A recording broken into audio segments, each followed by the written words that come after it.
Good morning, good evening, or good afternoon, depending on where and when you're watching this broadcast. I'm Thomas Fessa, my friends, and this is Disclosure Tonight. Happy Monday, July 20th, 2026, as we race on towards the month of August. Yes, Disclosure still is moving forward. Are we going to get a new tranche this Friday? I don't know, but you know what? At least we got something to talk about here today.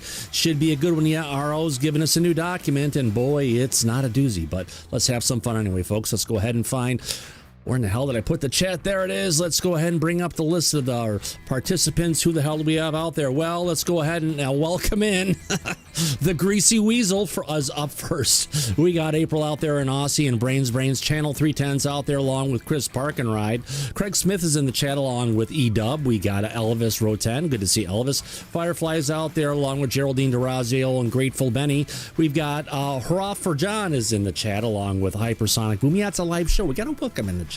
That's what it's about, my friends. Hypersonic Boom's out there along with Jake, not from State Farm. Would you look at that? Jay from the Galactic Family Podcast just popped in along with Jan. Good to see you, my dear lady. Thanks for those posts or message DMs. I mean, Janker is out there along with Jake Hatmiel, Jericho, Joey Spades, Caitlin, Kelly Bro, those piercing blue eyes. We got Kiwi DJ, Larry Long is out there.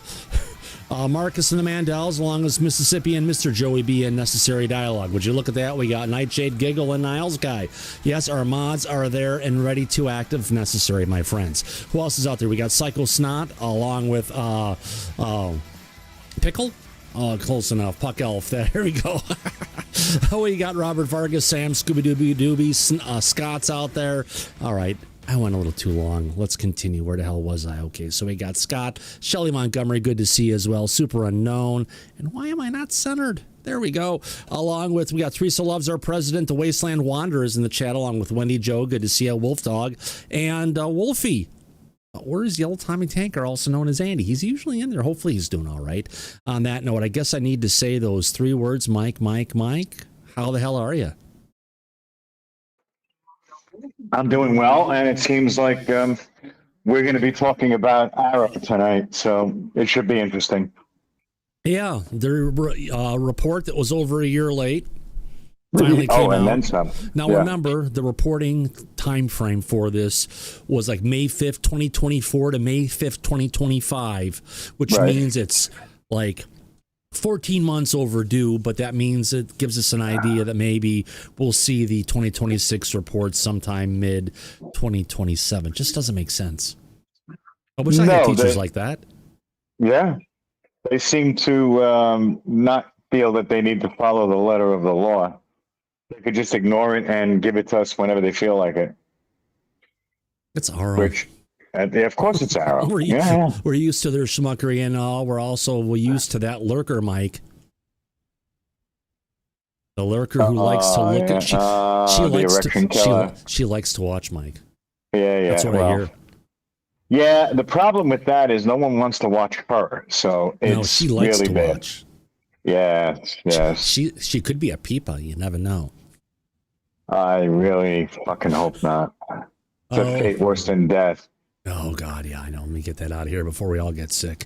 All right, let's get into it. All right, so before we move on into going through documents, which I'll be reading a lot tonight, thank God for everybody that you don't have to do it. I get to. All right, so what are we talking about? We got one video clip. Actually, we got one video clip now, another one of Ross dangling the perpetual fake UFO news carrot in front of all of his audience for shits and giggles. So on that note, let's go ahead and find, we got a clip here coming that Nick in the back shared with us from our own three-letter agency. All right, where the hell did that go? I'm not thinking straight here. I got to put my head on my shoulders. There we go. Let's bring up the guest in the back. All right, so Dan Fair. Okay, this is coming from Benno. Apparently he's from Australia on that point. Mike, I'm going to mute you for a second here. Got the kids coming through loud and clear. All right, Dan Farah. On upcoming disclosure, according to his high-level sources, apparently his sources have told him that NHI beings landed at a U.S. military base and met with Air Force and CIA personnel. The encounter was filmed, agreements were reached, and the public will eventually see this information. Wait a minute. He's talking about the Holloman Air Force Base piece, Mike. You need to unmute yourself, sorry.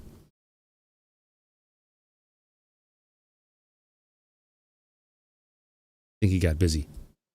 No, I had to unmute it. Yeah. But yeah, no, that is the Holloman Air Force Base story. Nothing new with that. It's interesting, but we haven't gotten any proof whatsoever about that claim. And the only video that they have, Mike, which is on an old documentary from years ago that Ryan in the back was bringing up, there was an updated version of it available in higher level of video quality, and in the video that they've shown many times, Mike, where it shows an orb coming down and landing on the at the runway at Holloman. Right. It's a jet fighter. It's not a UFO. It's not a UFO. Right. So there's always been a lot of speculation on that this could be something, but even if that did take place, Mike, remember, because you talked with one, you haven't talked with all five. So you may have reached an agreement potentially with one of them, but remember, all five of the potential different species, they all have different agendas, right? They do. And hey, we just got a super chat from Area 51. Oh, wow. Look at that. Hold on. Where is the chat? Thank you for reminding me. Area 51, unvetted. Thank you very much, sir. And he's saying #1 show, $10 American. Thank you very much for starting off the super chats tonight. Remember, folks, our fan funded program. Thank you very much, Area 51 unvetted. That money goes into our kitty for our production fund. By the way, if you haven't subscribed yet, do us a favor. If you like the show, give us a thumbs up and give us a subscribe. We'd love to have you as a regular here. On that note, let's get into this little video clip here and see where it doesn't take us. Is the best big picture briefing of this very complicated situation that the public can lawfully get right now. But the key there is that's just what can lawfully be shared, right? So it's really extraordinary information. You watch this doc, and if you take it all for what for what they're saying it is, it's extraordinary. But that's only what can legally be disclosed. So you can use your imagination and think about what's on the other side of the line. What's the stuff that can't be disclosed yet? It's extraordinary. Clearly, it's extraordinary. He said that 4 times already. That's even more extraordinary than what's revealed here. Okay. And there's a lot. Just on that, because now the juices of my conspiracy theories are just... His vajuices? I don't want to know where those vajuices are coming from. I'm alive. From his vagina, sounds like. Nice. It was an odd thing to say. Yep, you think? Or a Freudian slip. Yeah. We grease the floors around here, so the Freudians are always going to slip. Just paint a little picture on what they could be in terms of the way we travel, in terms of technology, how much we're utilizing, what we're diving into, what we're copying. Well, so for example, so just to give you an example, in my film, a couple very senior, credible intelligence officials put their rep on the line to say they know that a contact event happened on a U.S. Air Force base involving non-human intelligent life and elements of the Air Force and the CIA. That's what they felt they could comfortably legally say, right? Okay, so then what's for that one specific situation, what would be on the other side of that is what was the interaction? No. Here's the question. Was that first-hand knowledge? Is that second-hand knowledge? Did they see a videotape? Or a lot of time Lou will talk about stories that people or things that people have told him, but it's on a casual basis, not that they've got the information firsthand, because whether we like the idea or not, there are people who are in the United States government, especially in the Pentagon, who like talking about UFOs. There we go. Is there a trade of some sort? Was there some agreement reached? Like what's there? What happened there? Was it filmed? You would assume so. Is that footage going to be released to the public? Avi brings up a good point that explains the expression on the reporter's face, which Avi said, quote, "The reporter was not able to believe what Dan was saying. It was hard for him to process. Ontological shock on display." I don't know if it's ontological shock or the guy's just laughing because he doesn't believe him, Mike. He's laughing because he thinks he's a schmuck, obviously. He has no proof to back any of these claims up. How can anybody take it seriously? And the look on that reporter's face is clear as day. So it's obvious to me. Yeah. It's Dan Farah, you know. He likes to lie to his clients about things and defraud them. Well, no. He just likes to get his clients under contract to go ahead and take away a whole bunch of rights that people didn't necessarily think he'd exercise. But he gets those rights because he has a good lawyer, and they go through. Yeah, well, sometimes they don't go through, or it gets overturned, as we're aware of. Yeah, Ivan rescue Lou. All right, here we go. Look, at some point, you know, like, so that's an example. Man, I just started, you know, getting moist in the mouth just thinking about it. No, I'm honestly, man, it's the most interesting thing there is. I can't. Mm-hmm. Well, he started talking about something getting juicy, and then he talks about the moist. My man, moist in the mouth. Yeah, no, Thomas. That's right. You are what you eat. Fucking A. All right. Think about boy. Think about boy. Think about boy. That's right, my boy. Yeah. I hear you. Okay, let's pull this out of the way. Now it's time for Thoughts by Stuart. Was it Thoughts by Stuart Smalley or something like that? Was that the name of the show? Smiley. Stuart Smalley. Smalley was a character on something. Saturday Night Live. Saturday Night Live. Yeah. Well, he was, yeah. Yes. So, would you look at this? We've got the Department of... they even went with the new name, the Department of War. I wonder if they're going to change the name back if a Democrat gets in office, like they'll change back the name of the Gulf, back to the Gulf of Mexico. Oh, I don't know. Maybe. All Domain Anomaly Resolution Office. Susan, you're on cue. Oh, there you go, girl. You know you love this stuff. Keep on looking at me with those devil eyes. Bullshit eyes. Oh, yeah. That's right. Well, we ain't found shit a bullshit artist. All right. I guess. Sound effects of it. Yeah, they are back. I actually had to go ahead and actually delay the start of the show by about 30 seconds so I could get the sound effects going. Where the hell is that at? Comment it should be no. Oh, yeah. Content B.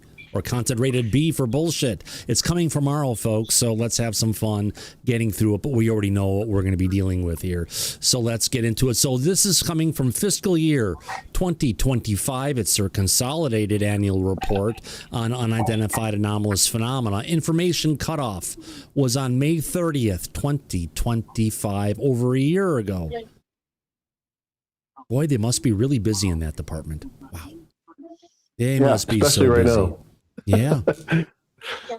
Okay, we got a wonderful table of contents. So that is now 2 out of 13 pages. Now that means we have 11 left to go through here. What are we going to talk about? The executive summary, the scope, the overview of reports, including a trend analysis and diversification of sources and reporting. We're going to get an overview of the analysis and findings with morphologies, airborne UAP, and all the good stuff. And, you know, they're going to be making excuses for absolutely everything here. So, let's get to it, as people on YouTube like to say. All right. Michael Shermer wrote this? No. I bet he would have loved to. Yeah, it sounds like something we're about to get into that he could have written. Yeah, all right. Hey, but look at that. It actually lines up where I can get the text as big as it can. Fills the screen. All right. Executive summary. Like the executive who runs, the head of the executive branch is like you think Trump would actually read this shit bullshit? No. Nope. No. He'd be like, show me the pictures. Okay, they're real. Tell everybody. But can't you put this together like in a Fox News broadcast type format for me to watch on TV? Yeah. Pictures. The Department of War provides, he's asked for that before, by the way, provides this report pursuant to requirement established under Section 3373K of Title 50 United States Code. This document contains all reported unidentified anomalous phenomena, related events occurring from June 2nd, 2024 to May 30th, 2025. and the UAP related events occurring within any previous period not covered in a previous report. Because weren't they supposed to be going ahead and taking all their old UFO records and like passing it up to the National Archives? Yes. They did the historical report, and they were supposed to bring all of that information up to the National Archives. Yeah. Hold on. But I don't think they did. That kind of died on the vine with them. Give me a second. Now, if you remember, turning back the clocks of time to our broadcast on June 2nd of this year, yes, it's a blur of what's out there. There were 30 Air Force files that were dropped from the National Archives. They appeared momentarily on their media server, but then after they were found out that they were there, Mike, they took them down, and they've never been released again. Well, we downloaded them, so that's a good thing. We have them. Gosh, yes, my friend. So, yeah, they're out there, but you know what? They're not included in this report, and it probably should be, but... Yeah, they definitely should be. Yeah. A good they should point. know about this. But They you should. know what? It came out this year, so it'll probably be in next year's report. Schmucks either way. All Or right. never. Yeah.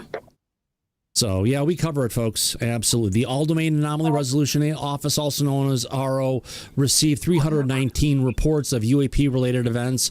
Of those, 284 featured UAP-related events occurring during the reporting period of June 2nd to 2024 to May 30th, 2025. And 35 reports featured UAP-related events occurring outside of the reporting period. AARO resolved 114 of the 319 reports.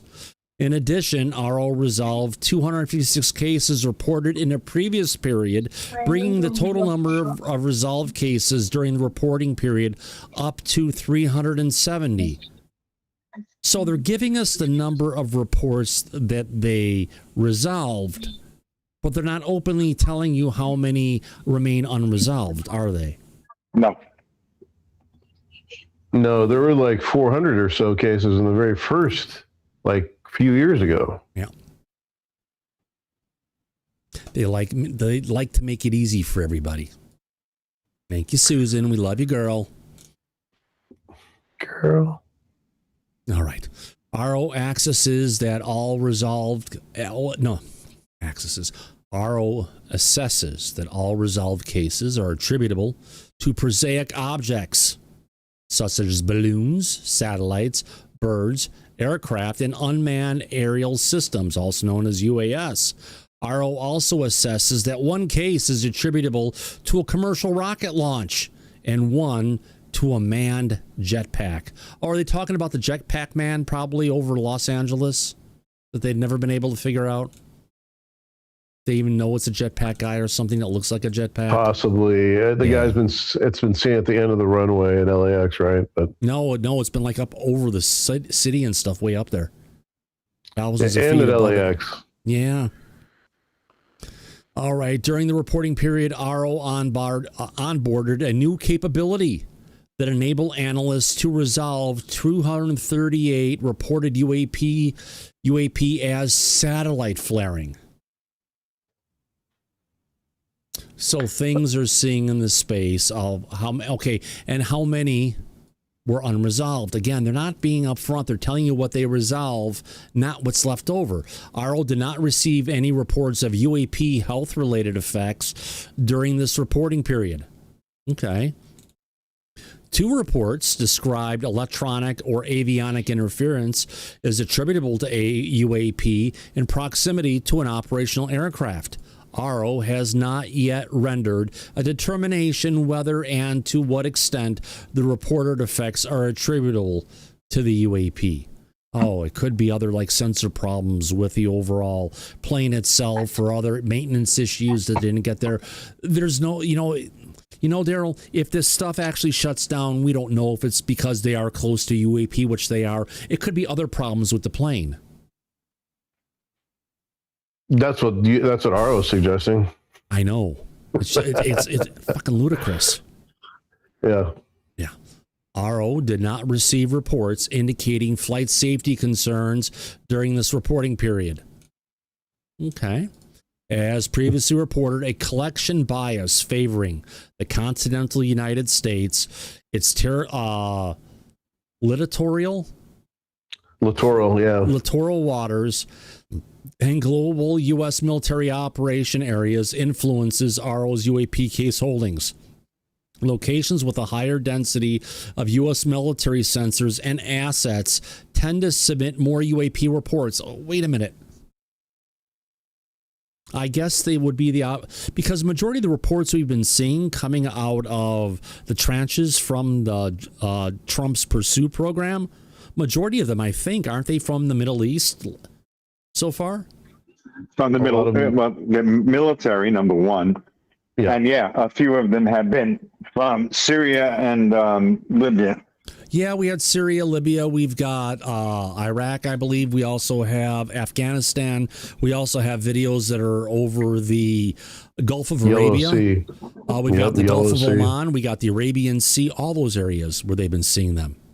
Wherever there's conflict, they seem to be around these objects. Yeah, true. So that seems to be wherever they're going to be popping up.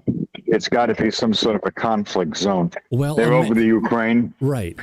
But it's not like the ones that are like over off the coast of LA are boogieing their way over to the Gulf of Oman to go ahead and engage with the stupid humans and their aircraft carriers and shit, right? Because they're over there. No, I would say it is the local UAP community of their own, right? Who are coming out to say, who are the fuck are these schmucks playing around in our territory? What are they doing here? Right. They may have their own version of YouTube, and they are streaming to the other UAP that are out there when they're over a hotspot. You never know. Yeah. God, wasn't we talking about last week where something was going on? Oh, yeah, the stuff that was going on over the desert Southwest when they were going ahead and basically they found a hornet's nest where these things came from, and they kept on going and poking it to see what they could bring out and shoot down. That was last Monday's show. Yeah, I think that was New Mexico. They found a tunnel or a cave or something. They were flying around. Yep. Oh, yeah. Yep. And just like the cavemen of old, we just started poking it. Yeah. Oh, yeah. As previously reported, a collection bias favoring. Okay, we already got that one that was there. Ryan, your hand is up. They could possibly get pissed off also, these objects, when we're in their territory. And like you said, they're wondering why we're here. Maybe they actually get pissed off and start swarming. It's like a hornet's nest getting pissed off. You are in our territory, motherfucker. Get the hell away from us. Right. What are you doing here? Why are you here? Go away. That happens. And they start swarming around on attack. Yep. It wasn't an attack. Yeah. And if you remember when we covered the Immaculate Constellation report that came out to Congress, one of the events that was cataloged in that report is that there was a U.S. fighter jet that was patrolling. And all of a sudden, it got surrounded by these UAP. And it was obvious that there was no way around these objects. They were like 5 feet off the plane itself. And they guided the plane away from its patrol area. No, Mike. Do bouncers guide people out of the bar? They throw them the fuck out. They throw them the fuck out. Exactly. Well, but this was documented. They were removed from the theater of operations where they were going on by these objects saying, you don't belong here, go away. Well, I get it. The point I was making is that the documented report in the Immaculate Constellation report of this fighter, because the fighter pilot said he had no way out and he knew he was being escorted out of that area. Whatever was going on, they didn't want that jet there. Yeah. They removed it. So they do this shit. It was my point. That's why I brought it up. Well, it sounds like it's their territory and they don't want us there. Yeah, because I don't think it's ours. So yeah, they're making it abundantly clear. Attention mods.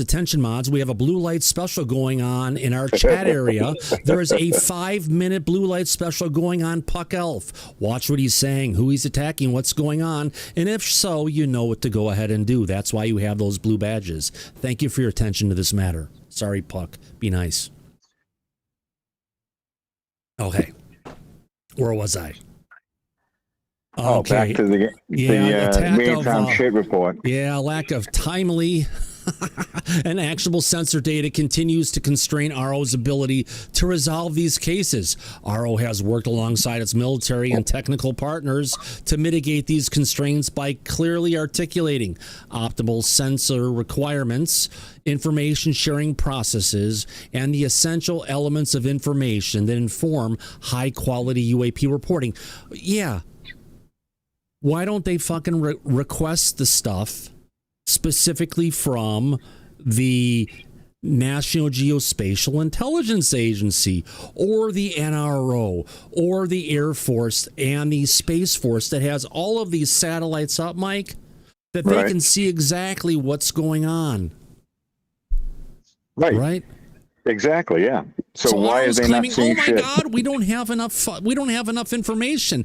Why aren't they requesting the information? And if they're requesting the information and they're being stonewalled, this is their opportunity to say that AARO has worked alongside the military to mitigate these constraints by articulating sensor requirements, information sharing process. Okay, but if you're not getting enough of the information, fucking say it.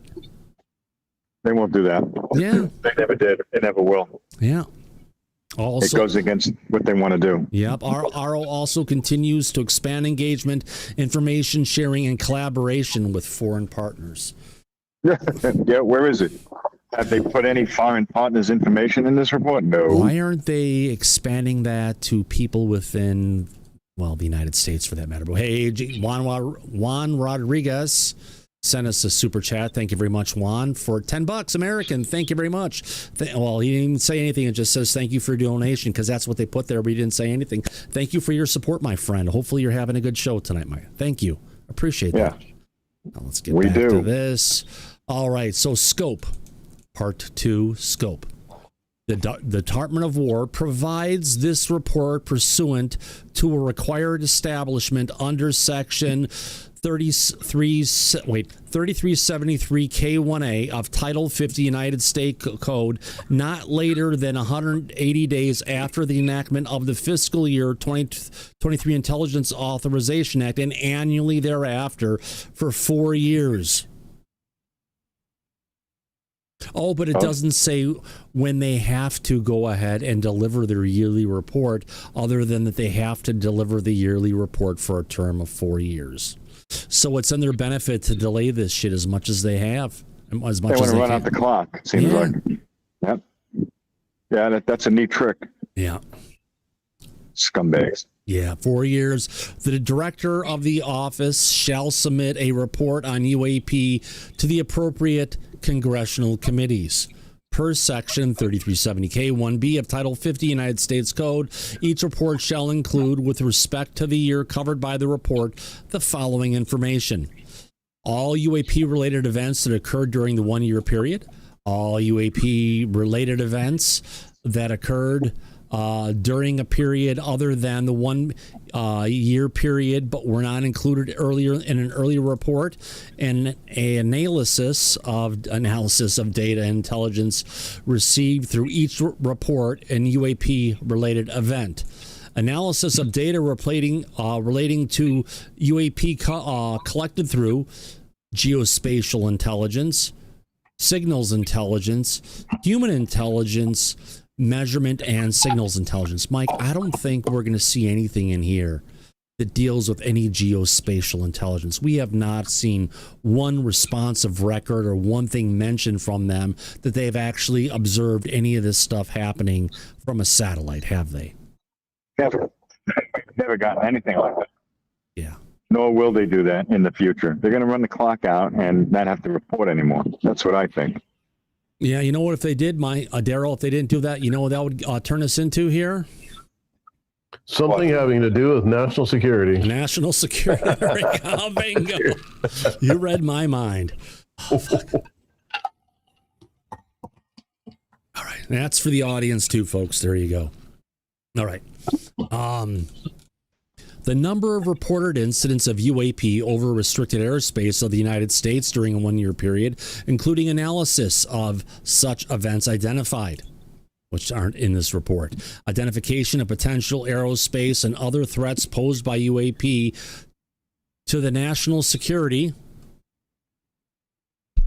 National security. Shink. Wrong side. Wait a minute. Boom. Boom. Bam, bam, bam. National security of the United States. Assessment of any activity regarding UAP that can be attributed to one or more adversarial foreign governments. You know what? We've never heard them say so far that any of these sightings that they've seen have been attributable to Russia, China, Iran, North Korea. Nobody. Right. So you're saying zero foreign powers that they're talking to? Zero. Nothing. Have we seen a report on it? No, never. Are they required? No. Are they required to go ahead and assess it? Oh, No. Yeah, they are. Right here. An assessment of activity regarding UAP that can be attributed to one or more adversarial foreign governments. Now, Really? because we haven't gotten one thing from them about that it's Russia, or one thing saying it's China, or anything saying it's Iran, or you name it, North Korea, anyone else who hates us, like the Democrats. But, they're not going, and literally, Mike, there's not one report of that. No, of course not. Which means there is no activity that they're reporting along those lines. But they should be, according to the charter. Yeah. So, as always, they are not following the letter of the law or what they were mandated to do because they just don't give a shit. Well, That's what it seems like. Oh, you mean they're... Oh, a bullshit artist. Yes. Oh, absolutely they are. What's And my have bad been. sound effect I got playing, Mike? I haven't played this one in a while. Let me go ahead and play this one. Here we go. We actually got a super chat with your name on it. It says, Mike, zero tolerance for schmucks is definitely worth $10. Cheers, my friend. All the way from Brendan Australia. England. Yeah. Thank Cheers, you. mate. Thank you. Yeah. We Cheers. appreciate that. Yep. All right. So thank you very much for that super chat, my friends. Let's move on. Identification of any incidents or patterns regarding UAP. We just said that. No, that indicate a potential adversarial foreign government may have achieved breakthrough aerospace capability. Well, none of the reports have been out there have said anything that a foreign government may have achieved a breakthrough aerospace capability. So the stuff we've been seeing isn't from, if you want to call it, a foreign adversary, and just with normal tech like drones and all that shit. And it's also not from them making a breakthrough aerospace capability like anti-gravity, or not even, I'm not even calling it anti-gravity, being able to generate a gravitational warp field around their craft and be able to move not in our atmosphere, but have reality wrap around it as it goes, a couple 100,000 miles an hour dropping from space. Right. That's exactly right. Yeah. An update on the consultation by the United States with allies and partners on efforts to track, understand, and address UAP. Do you think they're going to tell us about any efforts that they have in play with the United Kingdom or France or Australia or Japan or New Zealand or United Kingdom? Any of the Five Eyes, any of our partners? No, because they never have, and they probably never will. Yeah. Right. Right. So, but this is what the law says. Right. So they don't really care about the law. They never have. And they're not about to start now, it seems like.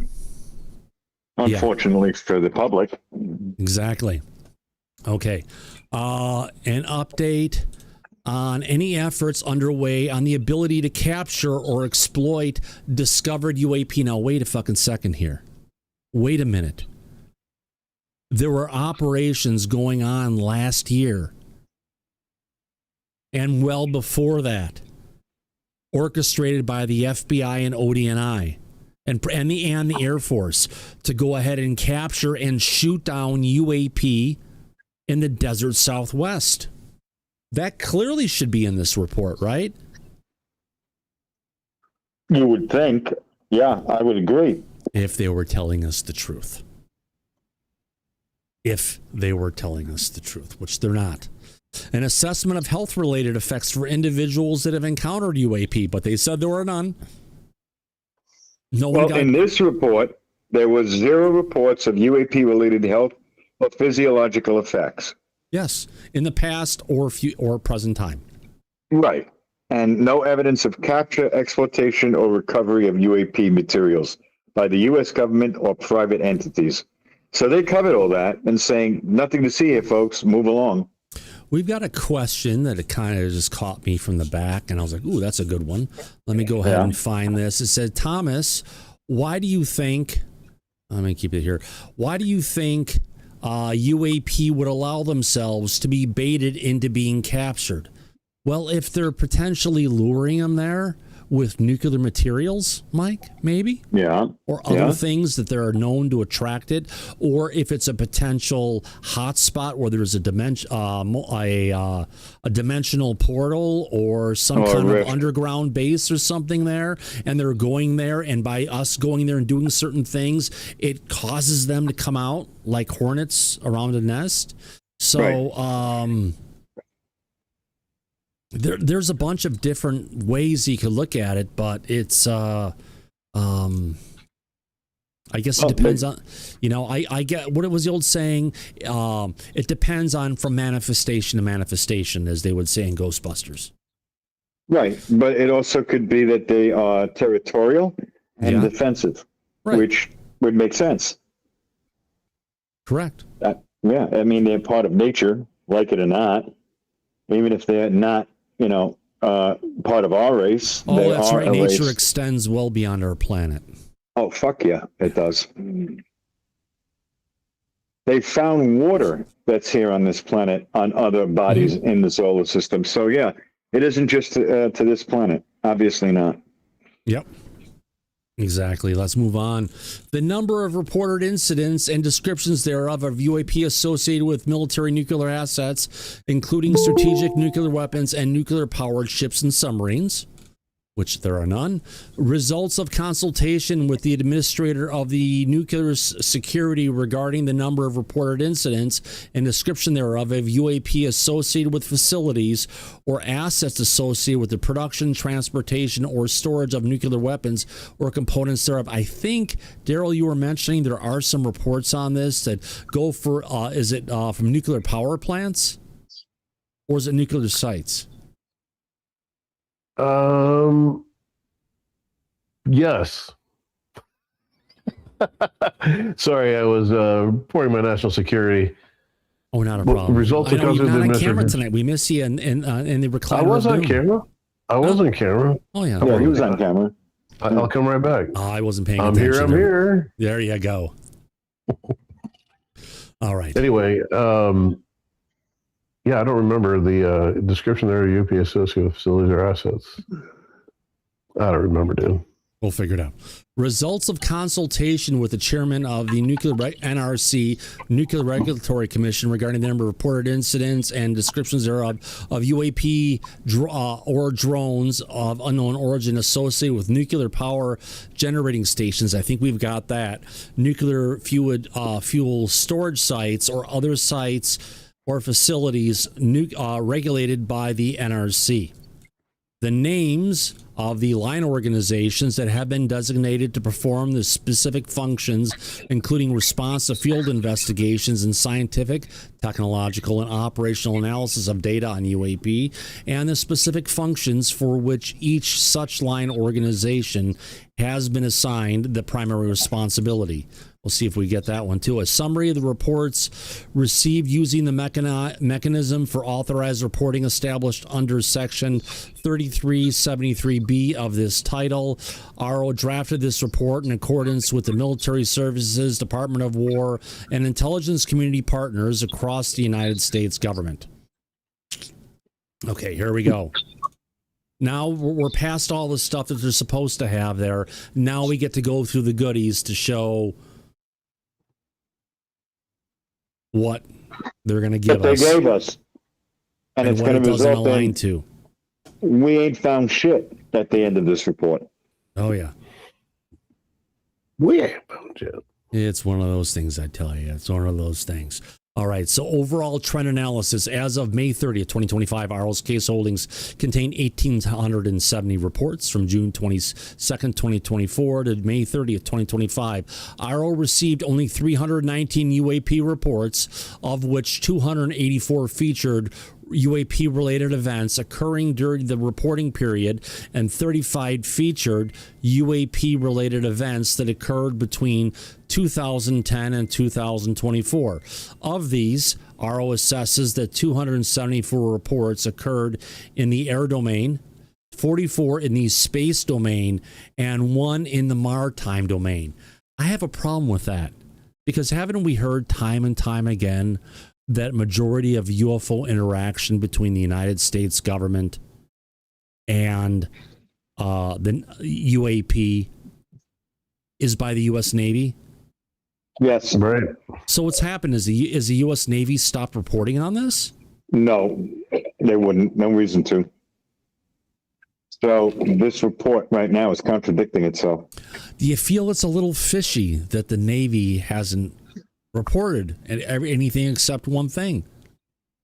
Well, it's obviously horseshit, Thomas. Because all of the different reports we've gotten from the Middle East and everywhere else where all this stuff is going on isn't from the Air Force, Mike. It's all from the fucking Navy. We've never gotten anything from the Air Force. So, yeah, of course it's from the Navy. So for all the military action, all the stuff that's been going on in the Middle East for all this time, there's nothing to report? Well, not that they're going to tell us, obviously. Bingo. None of AARO's airspace domain case assessments originated from space-based censored. 42 of the UAP reports originated from civilian reports via the FAA, and 2 originated from ground-based U.S. Space Command sensors. So all the satellites that are up there for the last year, I've reported nothing. For the time of this, We ain't found shit. There you go. they didn't see anything.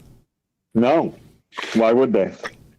Shelley, you always have questions, girl. We love you anyway. Hugs. She put a message up there, said, Thomas, I have questions, so I had to respond to it. No kidding. We all have questions. Let's get into the meat of this, if we can call it that. AARO applied all source analysis techniques and three-dimensional modeling to render high confidence assessment for each of these cases as being attributed to satellite flaring.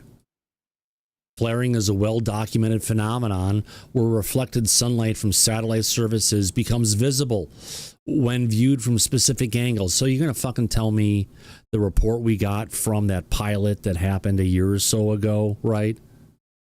Who saw the giant Tic Tac that was the size of a 737, and as they approach it, it was almost on a head-on collision course for it, and the thing shot across. So they're going to say that was a satellite flaring going on.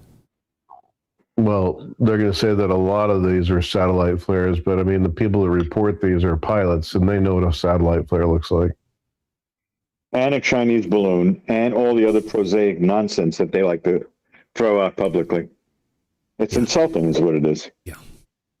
No wonder why no one on X was picking this up and getting excited. But I was like, hip hip hurrah! We've got a title card for tomorrow, and what was going to be tomorrow? What was going to be today's show? I'll share it with you. And maybe people will say, "Fucking change it back." No, that's going to be tomorrow.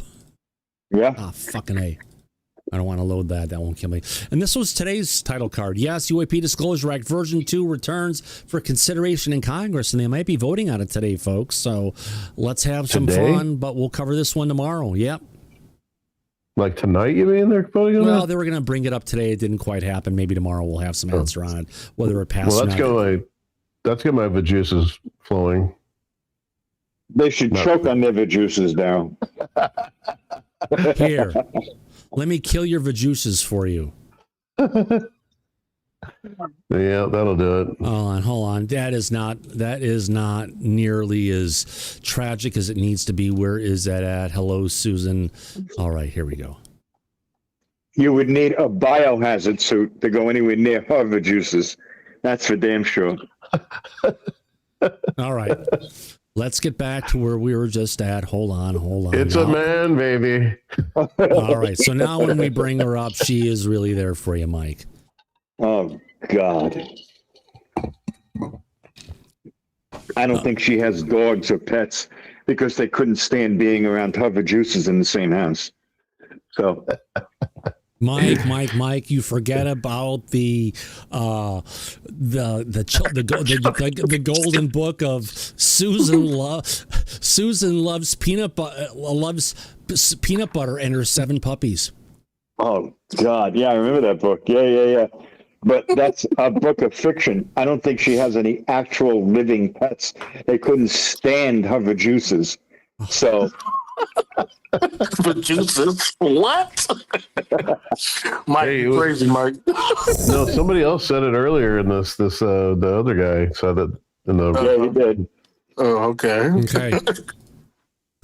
AARO applied all source analysis techniques. Okay, we got that part. Flaring, a well-documented phenomenon where reflected sunlight from satellite surfaces becomes visible when viewed from specific angles. These flares can appear as intense, bright orbs of light, many times brighter than the surrounding stars, or backlit levels that persist from a fraction of a second up to several minutes. Actually, we'll get into this in a second, depending on the observational conditions. These reports each describe morphological features and behavioral characteristics consistent with those of a satellite flare. And Avi Loeb will tell you is that, yes, you can actually have, laser-induced plasma. They can move through the atmosphere and look like the Tic Tac. Okay. The flaring phenomenon responsible for a growing number of AARO's total case resolutions as the office's modeling techniques improve and reports increase. Have they gone back through any of the cases that they've gone through and figured, wow, fuck, we made a mistake on this. Look at the new technology we have. All right. The single maritime domain UAP case AARO received as involved a report from a U.S. Navy assets operating off the coast of Virginia. The report described approximately 100 airborne UAP and likely 2 uncrewed service systems. AARO is actively investigating this event in coordination with the reporting unit. Well, that's a big one. The report described approximately 100 airborne UAP and 2 likely uncrewed surface systems? Off the coast of Virginia? Really? There's 2 things down on the ground and 100 things in the air? And we haven't heard any of this? But we can't get that report. No, of course not. AARO did also resolve 114 of 319 UAP reports, each attributed to various prosaic objects such as balloons, birds, satellites, aircraft, UAS, and a single instance of a rocket launch and a manned jetpack guy, probably off of LAX. Pending review and director authorization, AARO's analytic team recommends the closure of 3 additional cases. Which ones? AARO applied rigorous, comprehensive, and all-source analytical approach to and 3-dimensional computer modeling to preliminary resolve these cases with high confidence as attributable to satellite flaring. 3-dimensional computer modeling. Daryl, you think they got Mick West modeling system? Yeah, I do. That's exactly where my mind went. Let's do a survey on that. Let's do a super survey. Super survey, yeah. I bet you that's exactly what it is. Is Mick West doing modeling, 3D modeling for is Mick West's app providing 3D computer modeling for AARO to resolve UAP cases? 3D. No, 3D, what do you call it? Unreal Engine is actually a really good technology. You can get it to display some really good stuff, but if you want it to display something that's not real, it can easily handle it. Absolutely. Okay. Is Mick West's app providing 3D modeling to resolve AARO UAP? They got it. Stuff. Yes. Okay, starting the poll. All right, by that sound effect, folks, yes, Jesus Christ, is that fucking loud? Let me bring that down. We got a survey going. Here we go. Where is our audience going to take this? And wow, would you look at that? Out of the fucking gate, Daryl. 67, it was 73%, 65%, 68% of our audience is saying, yeah, it sounds like Mick West bullshit involved with AARO. I wouldn't doubt it. Daryl, how would you vote on this one? After creating the poll, wish I had another bucket. I just don't know enough. I would hope not. Let me put it that way. I answered no, and what I really mean is I hope not. Okay, Google, set a timer for 1 minute. We've already gone 30 seconds. Sure. 1 minute and 40 seconds. And we're starting now. You got my timer on that one. It heard me fucking talk quietly. I said... So weird. God, yeah. It listens. Oh my God, it listens. But you look at that, we got 69 votes in, 1 minute to go with a minute 24 left to go. We are just 8 votes away from getting the usual 77 votes. Now we got 70 votes. Could we get to 100, Daryl? We got 71. It's like you get up really fast and then it just kind of falls off the fucking cliff. Yeah. The 77 Polish people. What was that movie with the 2 women who end up flying their 1950s convertible off the cliff? Thelma and Louise. Yeah.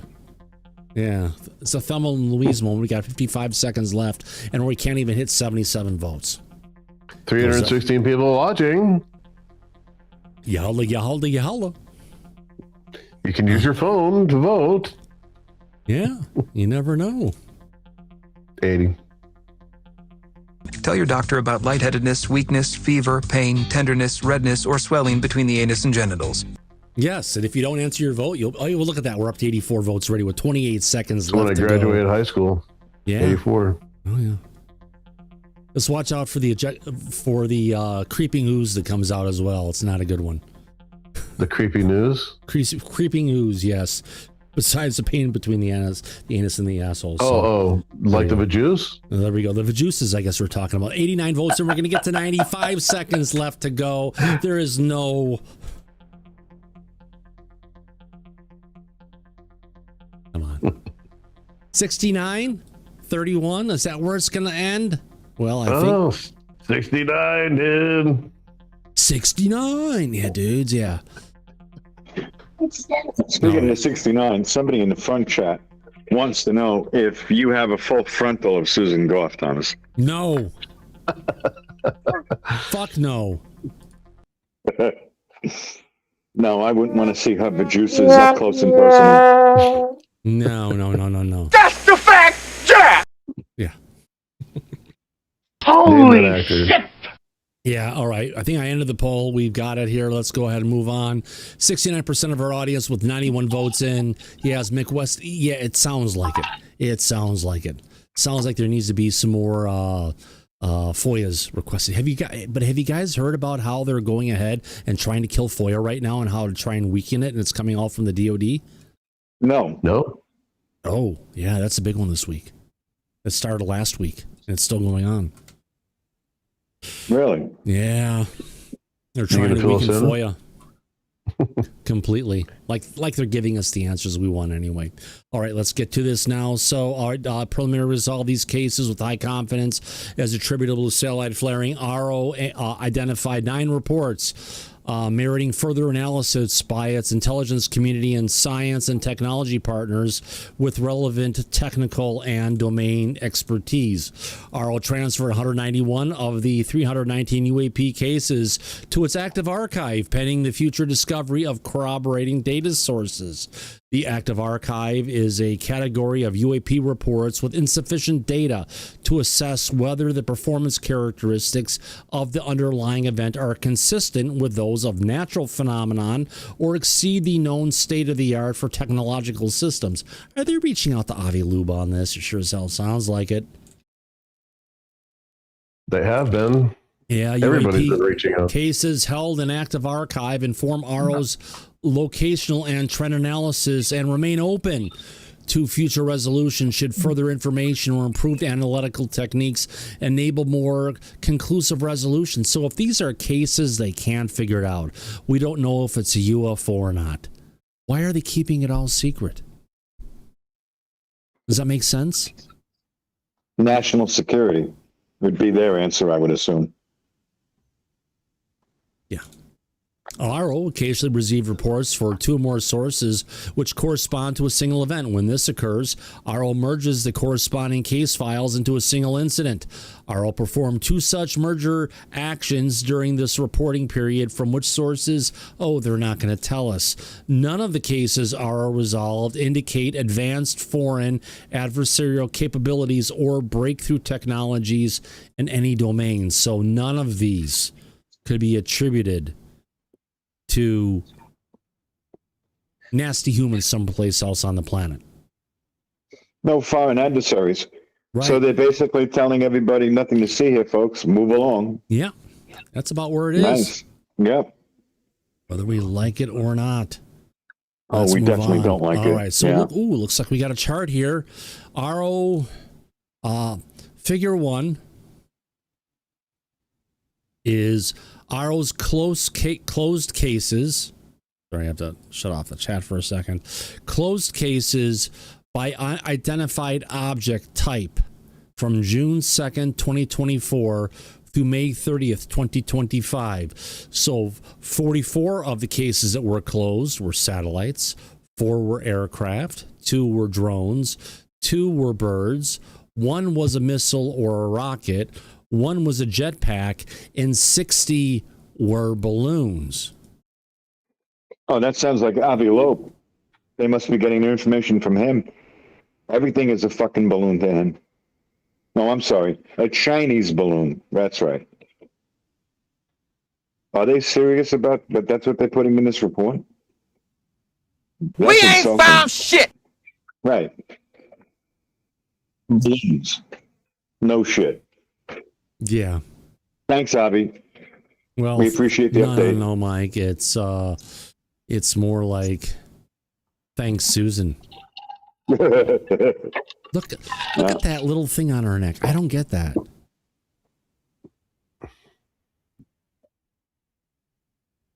It's where the surgery was when they removed the Adam's apple. It looks like scar tissue to me. But I still wouldn't want to see the size of her penis. I don't want any part of that. You probably reach down under there and grab hold of a tree trunk. You know, it's horrible. You know, I don't even have a... You crazy, Mike. There we go.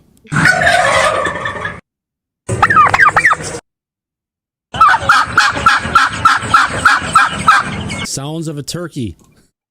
Yeah.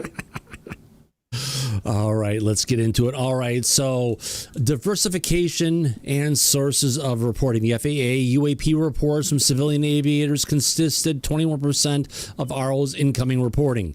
These reports, although less data-rich on an individual basis than most Department of War reporting provide, AARO invaluable access to a much broader pool of reporting for potentially anomalous incidents over the continental United States in its littoral waters. These reports often contain narrative descriptions with sufficient detail to produce high confidence assessments, especially in reports describing morphologies or behaviors consistent with satellite flaring. You know, Mike, though, any of the reports that are coming out and just verbal with not enough information, Avi Loeb has already said we're not going to look at those. Right, because it's testimony. He doesn't want to hear it. So just like we have the Tic Tac incident where all the files are mysteriously missing, we can't go ahead and deal anything with a Tic Tac from the Scientific Council because all the data is missing and all we have is accountings of stuff from some of the pilots and the radar operators and everybody else. But that testimony doesn't count because the data was redacted and destroyed. Or I will say it's redacted. I don't think they destroyed it, Mike. Well, they claim that they can't locate it, so call it what you will. Maybe they should go and actually fucking look for it. Well, yeah, that's true too. But didn't Commander David Fravor testify under oath at the UAP hearing? Yeah, of course he did. Right. That testimony doesn't count. It's a story coming from someone, and Avi Loeb absolutely said no stories. No verbal descriptions. It's not good enough. We need sensors, and we need multiple sensors in order to talk about any of this stuff or consider it. Well, I got news for you. In the judicial system, if you have witness testimony under oath, that's considered to be acceptable as proof. Corroboration. So I don't know what the fuck he's talking about. Oh, we won't listen to it. Why wouldn't he listen to it? Certain things you have to listen to, like it or not. And Commander David Fravor is somebody who testified under oath, is completely credible, and he wants to dismiss it like it never happened. That's also insulting. It's insulting our intelligence, making claims like that. They really do need to get him out of that council. That was a mistake, putting him in charge of that. Yeah, they do. Mm-hmm. God, there is one. I wish I could find it. I know I've got the dirt around here somewhere where they've got the full breakdown of the Tic Tac that's in the possession of Lockheed Martin. Not that they created it, but it gave them all the information on it. And it's a great document. Hopefully they can get that for their usage. So reported morphologies. Reporting on trends for UAP morphologies we're seeing consistent with historical patterns and incidents where reporters provided a description on the phenomena's distinct visual characteristic, lights, and spheroidal objects were the most reported morphologies. Phenomenon with the other category includes less commonly described morphologies, including a cross-shaped, a star-shaped, an elongated diamond-shaped, two inverted pyramids, and a flaming object that fell from the sky that did not come from RuPaul's Drag Race. All right. Go back to Party City where you belong, obviously. All the reports are analyzed. 77 of the 319 UAP reports, about 25%, contained insufficient information to render an analytic conclusion on the phenomena's morphological characteristics. So let's take a look at what we've got here.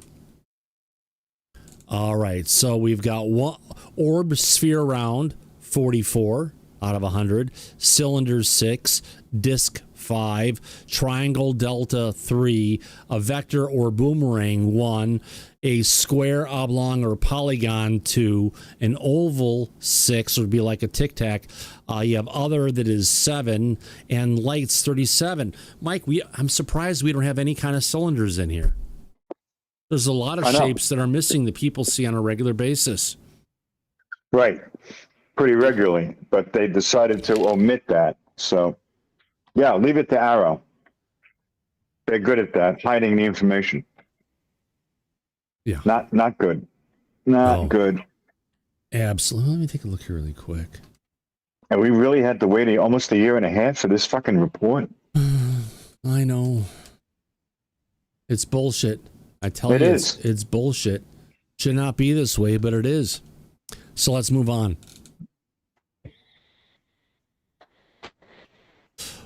B, reported altitudes for airborne UAP. The airborne UAP related events were predominantly between 10,000 and 35,000 feet. UAP related events reported above 45,000 feet fell from 27% of reports to 4% since RO's FY24 annual report. So they're seeing less things at a higher altitude. Yes, Ed, and it was a complete farce. So, yeah. Ed asked about if I ever covered the Vegas crash. Schmucks. All right. RO assesses, the guy who did it, it was a kid. And then after the stuff went on there, they actually went to go ahead and launch like a meme coin kind of for disclosure. And then that same person tied into the same thing that happened down in Miami. I would take the stuff that happened in Vegas, Mike, and probably just write it off as a prank. A prank, yeah. Yep. Good word. I agree. Yep. RO assesses that this notable difference in reported altitude stems from a collection bias in the previous reporting period, having favored a batch of FAA-derived reports of higher altitude phenomenon. Civilian pilots' estimation of phenomenon tends to range from 45,000 to 60,000 feet, except the pilot who we saw the stuff over Houston that happened about 5 years ago, that was at 15,000 feet. However, RO resolved many of these reports as satellite flaring based on the reported characteristics. Or Chinese balloons. Don't you think pilots would know what a fucking satellite flare is? Oh, if they didn't, they would lose their jobs because they don't know what they're talking about. Right. Of course they would know. They're certified. So RO is there just to go ahead, deny. Like they've been doing since they first started. Nothing new. Yeah. So let's go full on this one. Here we go. Let me hide the chat for a second. Sorry, chat. Here we go. So according to them, 1%, so we can see going from 5,000 feet all the way up to 60,000 feet. Mike, if you look at it, you got 7%, 1%, 8%. But the majority of sightings is going in that 15 to 20,000 feet area. Yeah, 25,000, 30,000, 35,000, all 10% each. And then it goes lesser. But it seems like a majority of the sightings that are going on are clearly in that 15 to 20,000 foot area. Which is where we've heard a lot of the sightings usually occur. Right. Okay, well, it's interesting because if you get above 10,000 feet altitude, you start to need a pressurized cabin and oxygen. Because above 10,000 feet, you're not going to be able to breathe like you are down on the ground. Hey, Delta Echo, we got a question for you. You like movies about gladiators? He said, what's the vector, Victor? So there you go. All right, let's move on. Notable trends regarding prosaic objects. AARO routinely resolves UAP-related events involving satellite flaring using 3D modeling techniques. Reports involving satellites often include descriptions of bright colored lights at high altitudes of moving orbs of light. AARO resolved 44 UAP-related events as attributable satellite flaring during the reporting period. Remember, satellite flaring happens, Mike. It doesn't happen over the entire sky.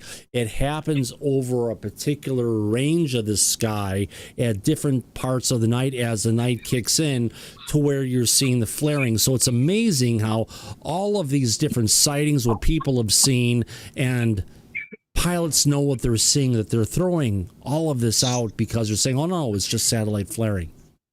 I don't believe them. No, I don't believe them at all. They keep telling everybody since they began that there's nothing to see here, folks. Move along. Yeah. So we're getting a jerk job, and it's not appreciated. Oh, it's called a hand job, Mike. Yeah, same thing. But our patience is running thin at this point. Yeah.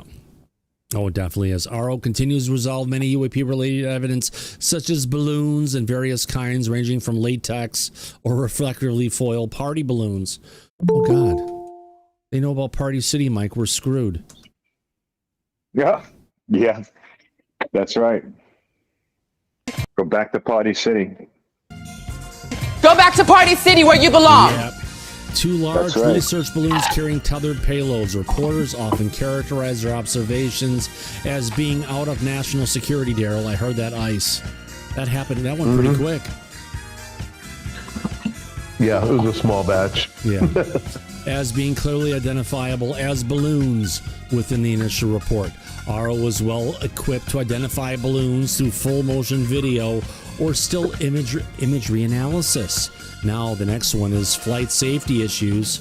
No reports indicated flight safety concern during the reported period. But that's what we call it all the time, Mike.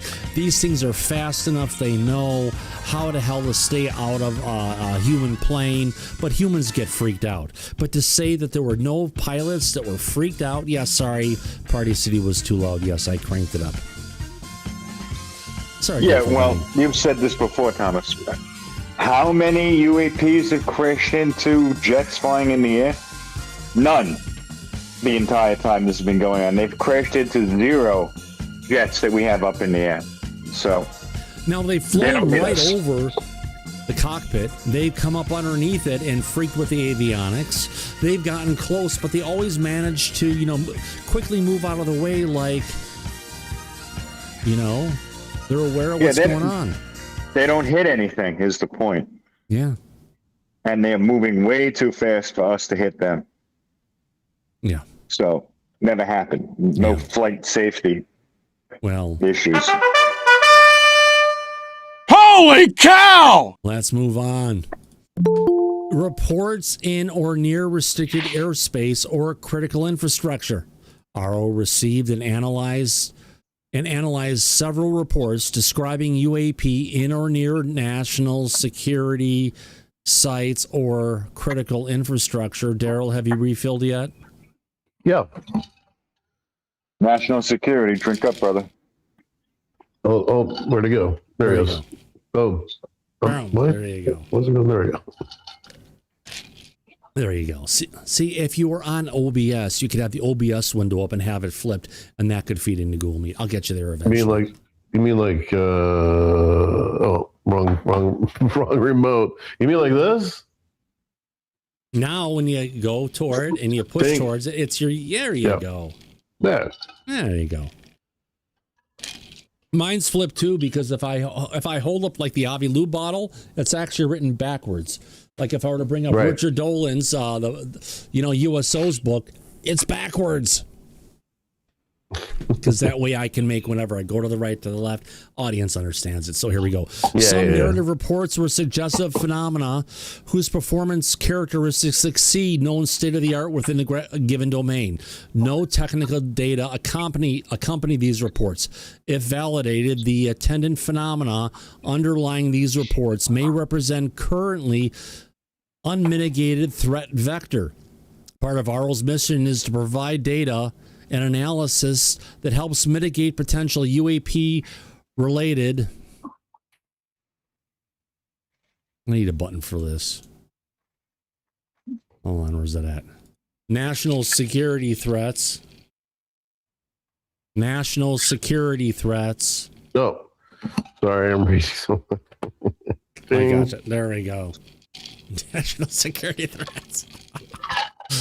Or operational hazards. See, that's to the audience. Cheers, my friends. To everybody else out there. Let's have fun. All right. Operational hazards. 2 UAP reports contain descriptions of electronic or avionic interference reported as attributable to UAP in proximity to an operational aircraft. AARO has not yet rendered a determination whether or to what extent the reported effects are attributable to UAP. What are we dealing with, Mike? Another fucking solar flare to get rid of some crazies in the back? Coming up. No. There are no crazies in the back. That was just an example.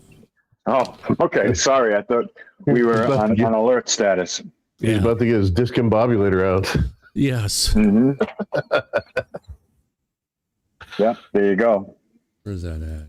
I've got the discombobulator here somewhere. Oh, from Marvin the Martian? No. I've got I'll find it again anyway.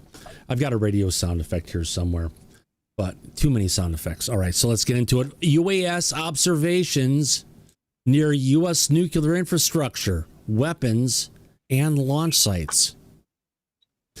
AARO received 50 reports from the Administrator for Nuclear Security and Chairman of the NRC regarding unmanned aerial systems incidents near U.S. nuclear infrastructure, weapons, and launch sites. A 177.8% increase over the 18 reported in AARO's FY 2024 annual report. None of these incidents were reported as UAP. You know why? Because they were fucking told to report everything as a goddamn fucking UAS. Right. It's all a drone. Yeah. During the reporting period, 33 of 50, 66% of incidents occurred near nuclear infrastructure involved one UAS, with other 17 involving between 2 and 7 UAS. Most cases, 47 of the 50, occurred between 5 p.m. and 5 a.m. local time. 3 cases occurred at 5:45, 5:10, and an unspecified time in the morning, or 15:10, which is 3 p.m. Yeah, unspecified. The 5 incidents persisted for a duration of at least an hour, with one of the longest recorded at approximately 3 hours. 26 incidents persisted for under 1 hour, with the shortest record at approximately 2 minutes. Mike, why in the fuck didn't they create a table to display this information? The data is buried in the details, and they did this shit on purpose. And they took a year to generate this fucking report, really? Almost a year and a half, Thomas. Yeah, and they did a half-ass job with it. And they're burying the details, like you said. The other 21, oh God, the other 21 incident. Burying and blurring the details. Yeah. The other 21 incidents occurred over duration of unreported lengths. The report contained descriptions of UAS morphologies, meaning their shapes, ranging from small hobbyist-sized UASs to larger multi-rotor models. Quadcopters were the most reported morphology. The fucking pictures. Why aren't they sharing all the information? Of course they're not going to, because how could they? Because it would expose their cover-up. Capture or exploitation of UAP. To date, no evidence suggests that a United States government or private entity has ever captured or exploited UAP-derived materials. Uh-huh. Yeah. So according to them, again, nothing to see here, folks. Move along. We're getting tired of hearing that from them. Everybody is. Yeah.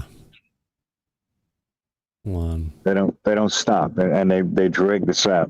Well, like you said, the reason that they're delaying this almost a year and a half, they're trying to run the fucking clock out for their deadline.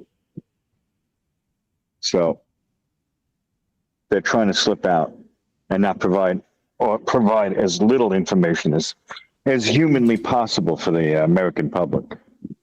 All right. Since I need to go refill my national security, I actually quickly copied and pasted the text on the screen, and I created a poll. Good. Has the United States government to date attempted to ever captured or exploit UAP-derived materials? Let me go ahead and get up the sound effect for the for that. We've got it going. It's not too loud, I don't think. Oh, yeah, it's way too fucking loud. Let me turn that down. Mike, I'll let you talk with the audience on this one and with Daryl. I need to go ahead and get a refill of my national security. Guys, what do you think? We got it. Well, we already know publicly that it's come out that the U.S. government has had programs to lure UAP so that they could either capture it, recover it, or bring it down. Right, yeah, Darryl? I wonder what these guys at AARO thought Chuck Schumer was referencing when they're talking about, eminent domain on anything that has been, that is out there. Like he just made that up. Made that up out of thin air. I'm kind of amazed that when they talk about capturing things, they never talk about the bodies. They just never talk about the bodies. They never talk about capture the spaceships.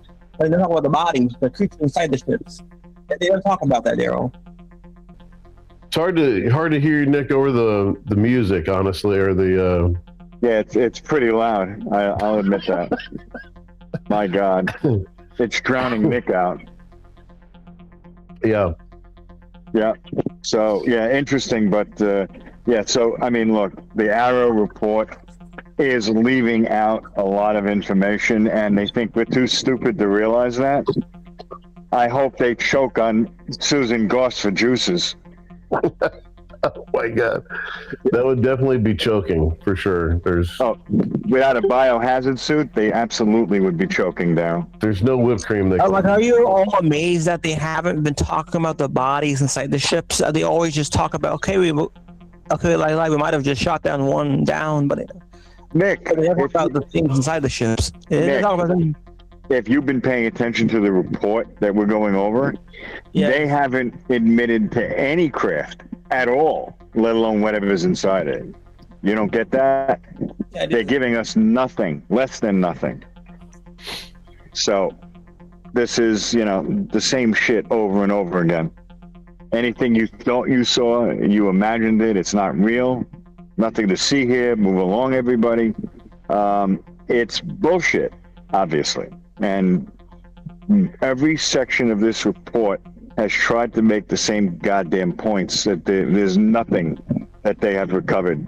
Nothing that's a foreign adversary, nothing that's anomalous, nothing. It's all balloons, according to that pie chart they put up there. It's fucking a slap in everybody's face. That couldn't be true.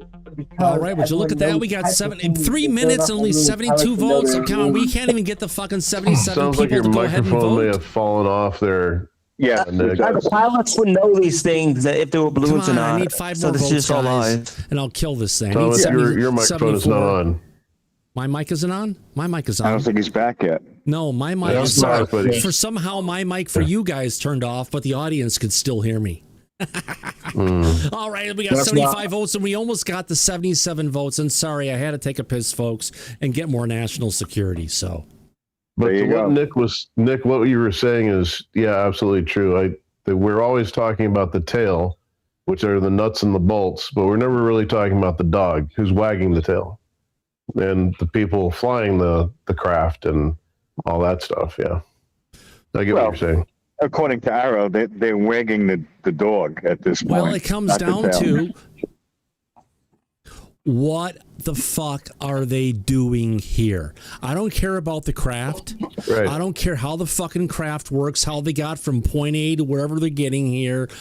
That's all a bunch of stuff. But just what are they doing here? And I think that's what everybody wants to know. That's the most basic question we could ever want to know the truth on. Because they're never going to tell us how the fucking craft works. They're not going to tell us about the technology or anything, because it's national security, and it could be, if we talk about it, that it could potentially inspire our opponents out there in the world. But no, fuck, we need to come together as a world to figure this out, because we'll never do it on our own, Daryl. Yeah. I just, the more time goes on, I don't think we really know what the hell any of this stuff is. I mean, but really, the man behind the curtain is what everybody really wants to see, and that's all that's all most people are gonna believe. If you show them the alien, or that's what we're waiting to see. I think.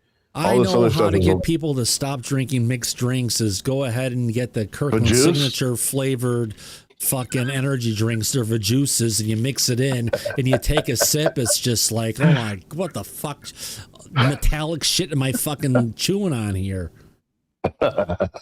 Tastes like I'm eating a fucking penny. Oh well. Yeah. You can call that the Susan Goff drink. Well, at least it'll slow me down. That's a fact, until I get used to the flavor. That's what she does. I only have like 2 Red Bulls left. I need to order more Red Bulls, so I have to pace myself. Yeah. All right. So let's get to it. No evidence. Okay. AARO is currently developing a formalized process for handling UAP-derived materials by an appropriate line organization. Should such materials ever come into the possession of the United States government, wait a minute. Remember they had that stuff that they got from Art Bell, who gave it to Blinky, Lena Moulton Howell with Fluffy and Chocolate, her two little pussies that she's got with her. And she sold that to Lou Elizondo / what's the guy's name from the band again? Tom DeLonge. Tom DeShlong from the To the Stars Academy, and they took that crash material and they sent it off to the Army's lab in Michigan. But the Army's lab in Michigan came back and said there's nothing special about this. They fucking lied.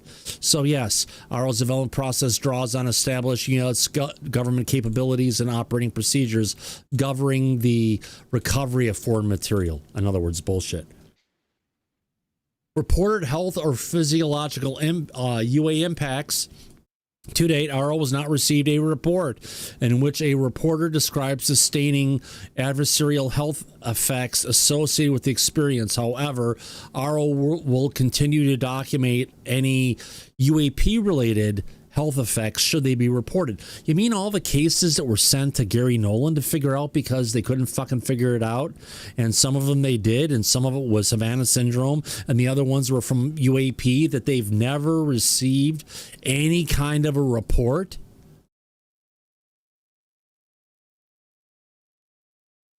Yeah. Yeah, I think they're just turning a blind eye to the things that are just out there in the public domain when it comes to this topic. Yeah. Well, take your pick. Would you want to have go blind?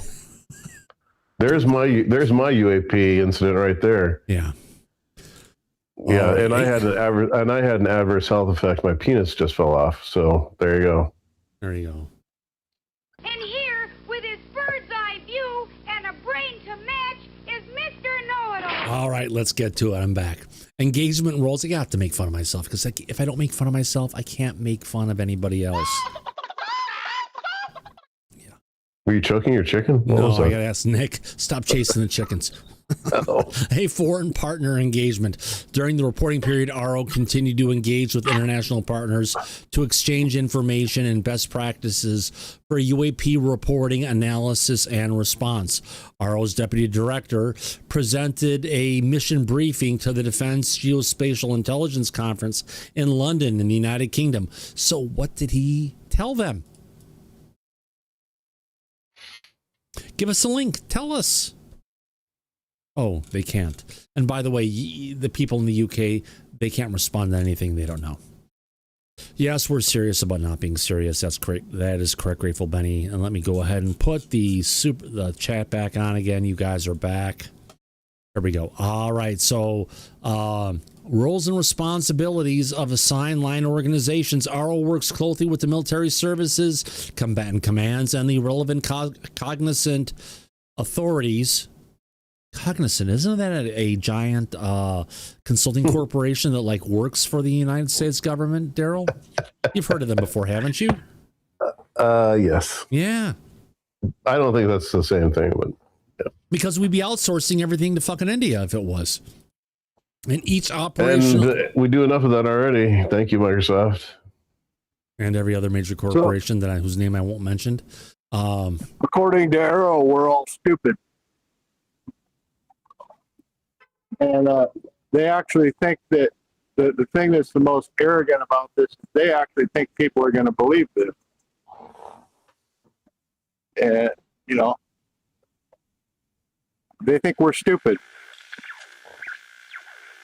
It sounds like Susan Goff is kicking you out, Ryan, but no, that's okay. Yeah, that's exactly correct.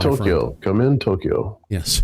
In each operational area domain to develop coordinated UAP mitigation response plans, including robust reporting processes. As the Department of War's mission manager for UAP response, AARO aims to fully implement the Joint Staff Classification UAP Gentleman from February 2025. Of course, they don't give you a link to that to tell you what the fuck it is. Of course not, because Why should they? This is a report. This is a yearly fucking. This is like their yearly report. No, this is like the report to come back to write to Sister Mary Elephant about how they spent their summer vacation, and they can't even write the report. Google. Grok could have wrote a better report based on public information. Yeah. AARO hosts a secure reporting mechanism on its public website, www.aaro.mil. This mechanism enables and encourages individuals claiming firsthand knowledge of USG UAP-related program or activity dating back to 1945 to report information to AARO. Problem is, fucker, nobody trusts AARO. AARO protects personally identifiable information it receives via this mechanism. No, it doesn't. Because it makes people go ahead and sign new NDAs to re-up and shut down the ability of legacy whistleblowers to talk about stuff they're going with. That's why AARO is not getting whistleblowers coming to them because, Mike, what do you call it? A fly paper operation? How would you describe that to the public? I mean, to our audience. It's a flypaper operation. Which is? They take everything that comes in there, like a roach motel. It goes in, but it never comes out again. They cover everything up with an NDA. It's discussed in a skiff. So at that point, it's all classified, and it will never come out publicly. Didn't they try to put that under Robert Salles, and he basically fucking ignored him? Oh, he did. Yeah. He did a good job. Yeah. Yeah, he fucked them. Yeah. And they didn't like it. Nope. Yep. Authorized reporting mechanism. AARO hosts a secure reporting mechanism. Okay, we already got that one. AARO staff may only access this information to facilitate the contacting individuals or follow-on interviews. Didn't they actually go ahead and accidentally call someone when Robert Salles was still on the line and he got to listen in? He got to listen in to the interview being done with somebody else that had nothing to do with him. And he heard everything that they were saying. So that doesn't sound too fucking secure to me. No. And everything with them is a joke. They had a tie line. Apparently, they didn't realize who was fucking on the tie line. God, they don't even have something as good as Google Meet. But no. Well, are you surprised? No, not really. Yeah. They don't seem to give a shit one way or the other, to be honest with you. No, not at all. AARO was authorized by law to receive all UAP-related information regarding any classified national security information involving military intelligence-related activities at any classification, regardless of any restrictive access controls, special access controls, or compartmentalized access controls. But they say national security involving the military intelligence activities, but that doesn't include the DOE, does it? No, that's only Title 10 and Title 50, not the DOE, which is completely separate from all that. Yep. Generally, no restrictions, including the non-disclosure agreement, prevent AARO from receiving UAP-related information regardless of the organizational information of the original classification authority within the Department of War, the intelligence community, or any other United States government department or agency. But now between June 2nd, 2024 and May 30th, 2025, 262 individuals contacted AARO via the secure reporting mechanism on its website. Of those, about 200 of those, Mike, I think were named God, what was that guy's name again? Fuck, never mind. The one from, God damn, I forget his name. Anyway, AARO determined Kirkpatrick? No, it was the guy from, where is he from? Eglin Air Force Base. He was on here before.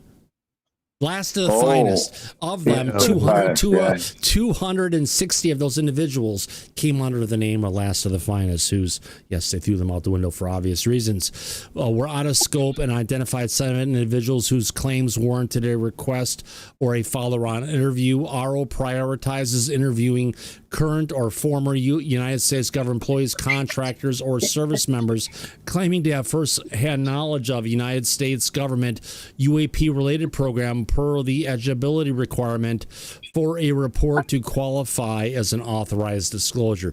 The thing is, if they don't trust AARO, they don't trust frickin' Susan, they'll never come forward. They have you know what AARO has, Mike, with whistleblowers? What? They have a stigma. And this stigma can't be overcome. That's why AARO needs to be shut down. They are completely ineffective. They've been unable to get to it. It's like Project Blue Book 4.0, where we're at right now, or the 2026 version of Blue Book, and we just need to shut it down. It is a shit show. Yeah. It really is. Complete and total shit show. Yeah, but look at that. We got another super chat coming in.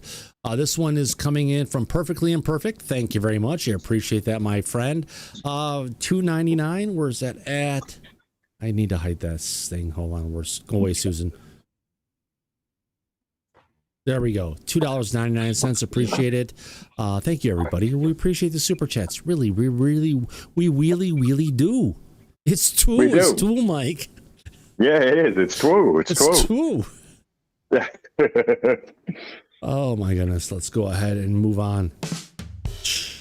All right. AARO continues to refine its process to adopt new tools to resolve UAP cases with higher confidence. During this reporting period, AARO onboarded a new analytic capability that has significantly improves the office's ability to efficiently determine when UAP reports are attributable to satellite flaring.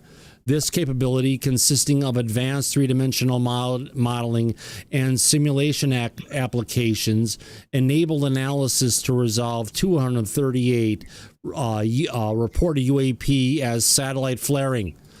AARO continues to develop its all-source analysis methodology and take an innovative approach to solving novel problems using proven intelligence tradecraft techniques. Mike, it sounds like they need to open source this to really make it so if videos are coming in, they can actually figure it out, because if they're going to a private source to get this kind of technology, Mike, that really means they are going to go ahead and try to. I'm trying to think, but nothing happens. Yeah, they can't figure it out. No, it comes down to they're trying to go ahead and analyze it, but they're coming from a system that has potentially bias programmed into it as the basic level to look at stuff. Yeah, the bias is everything is prosaic. Everything is either satellite glare or a fucking Chinese weather balloon. Yeah. It's a very simple bias. Yeah. I even think Kirkpatrick at one point, he said that it was shopping bags that people were letting loose, getting taken by the wind. As insane as that sounds. Sounds like the UFO summoner out of L.A. Yep. So in FY 2025, AARO launched several multi-domain, multimodal sensor and algorithmic prototyping initiatives to detect, track, and characterize, identify potentially attributed anomalous detections. AARO chose to pursue a wide range of sensor capabilities to better detect and measure diverse complementary features such as state conditions, body dynamics, and spectral characteristics. But Mike, are they putting this stuff on the jet fighters we have out there now, or is this just on the wish list of stuff? You know, rather than looking at what do we have out there now, what works, how can we get it to work better? Are they just coming up with a bunch of bullshit that'll never be deployable?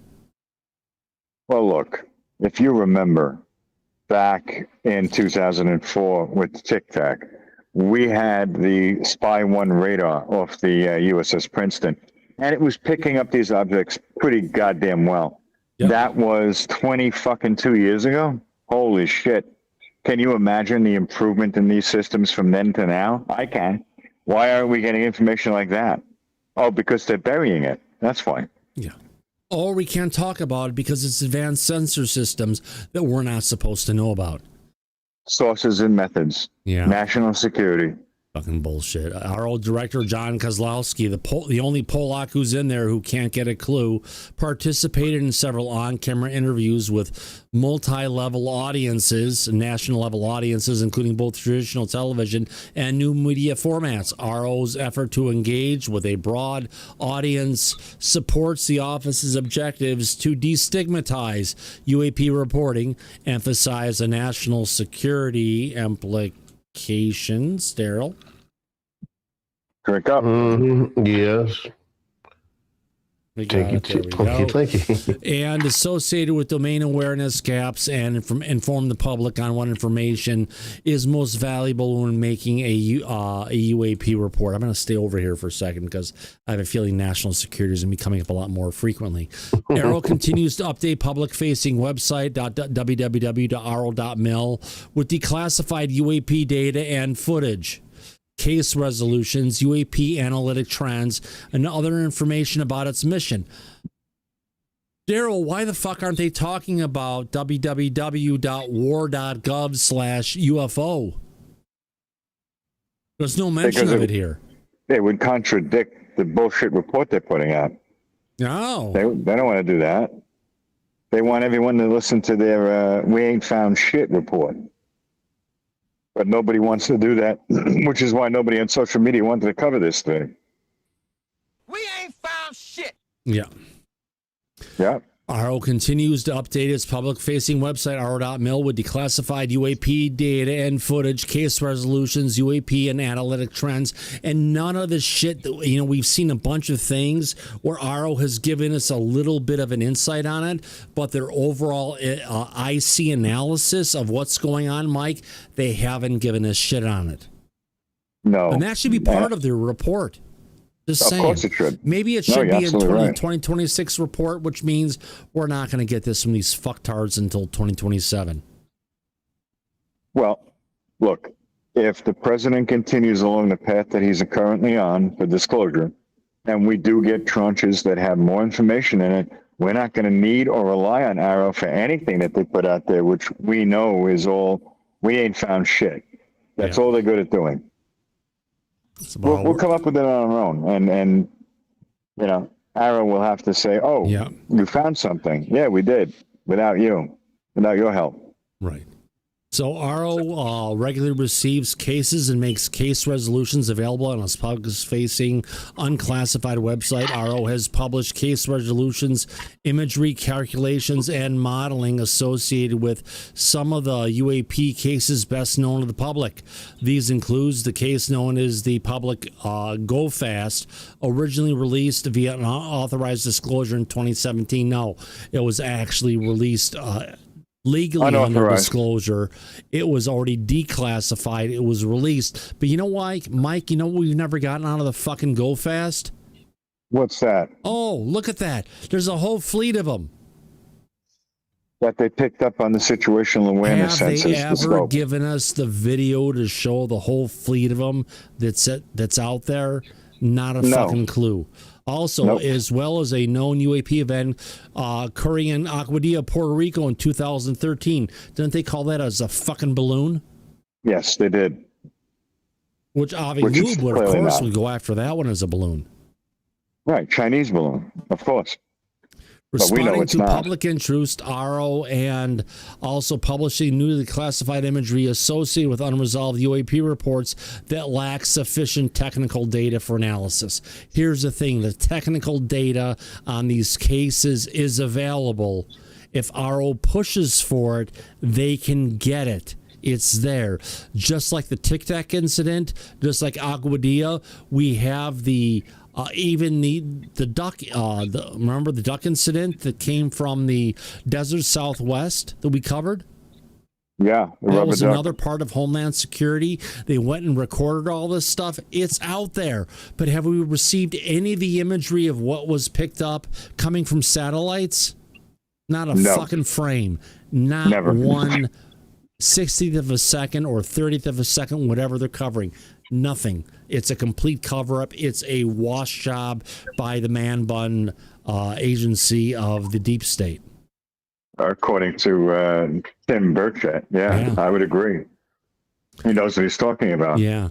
So AARO launched an Electronic Freedom of Information Act reading room containing responsive documents to FOIA requests relating to AARO since its establishment. The eFOIA reading room is available on the public of the part of the AARO's website. Now, what is the way forward? Fuck you, AARO. AARO will continue to develop partnerships across the United States government, academia, and commercial communities.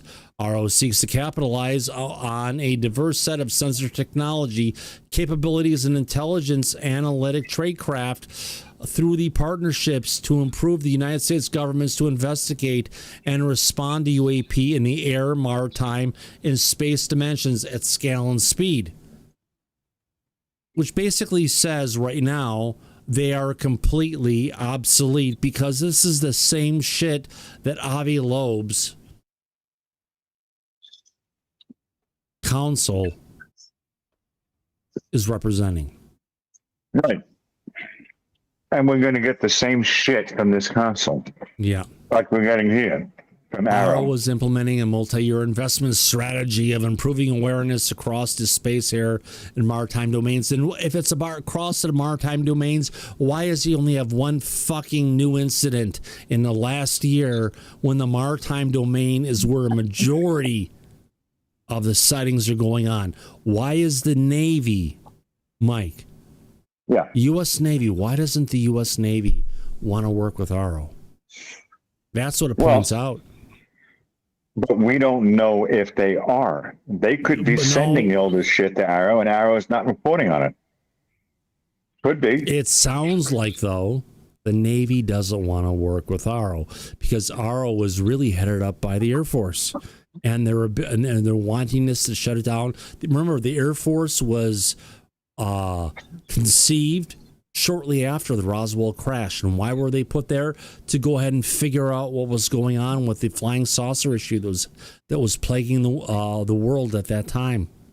And when they did that, they also created the stigma and put it out for the public that this is all fake. And while they were internally threatening any military or commercial pilots back then in the 50s, that's right, that if you come forward, you will be charged, you will lose your ability to fly and earn a living, and we'll prosecute you. Yeah. So so the Air Force has been dealing with this for almost 80 years and lying about it the entire time. And they're not going to come clear on it. They're part of the cover-up mechanism. And you know what? Like Anna Polina Luna has said many times, it's time to defund AARO. Flat out. They're like you said, Mike, they're a fly paper organization.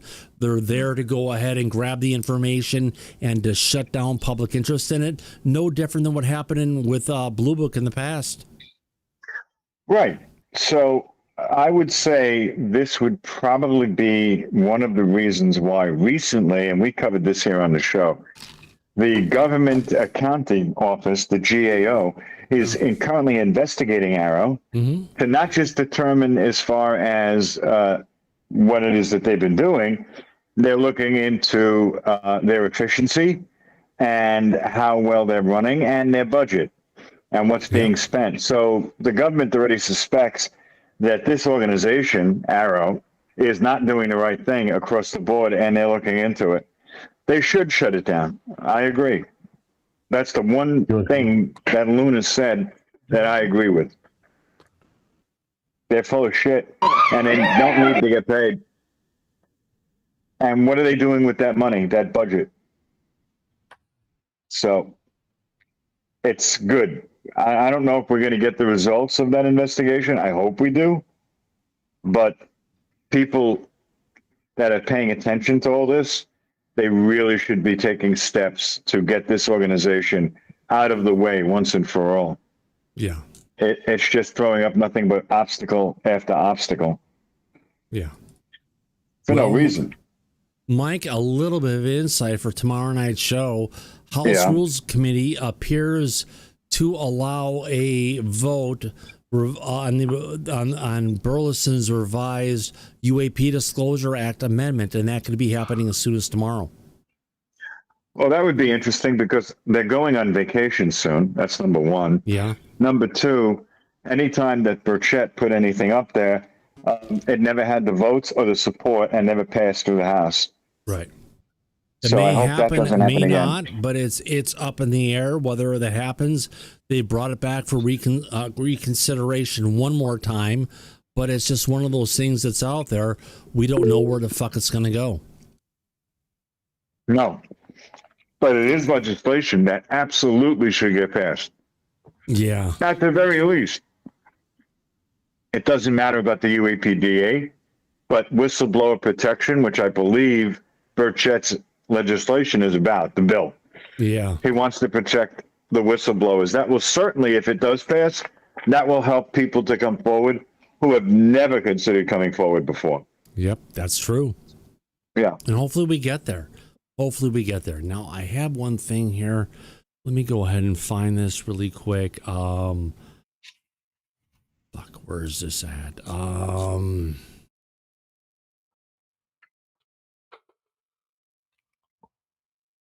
There's a lot of information coming out. There's a lot of stuff coming out with regards to this. Let me go ahead and bring this up. Video, Thomas Guest. There's something called the Carrot documents that came out in 2007 that were pointed out to be a complete hoax with regards to disclosure and everything that's going on. And they had these pictures of these UFOs potentially that were out there and this alien language that was a part of it. And they had these different craft that were out there that just looked crazy enough. And there were a bunch of videos of these things that happened at the time that everybody kind of pointed out and said, well, it's just CGI. It's all bullshit.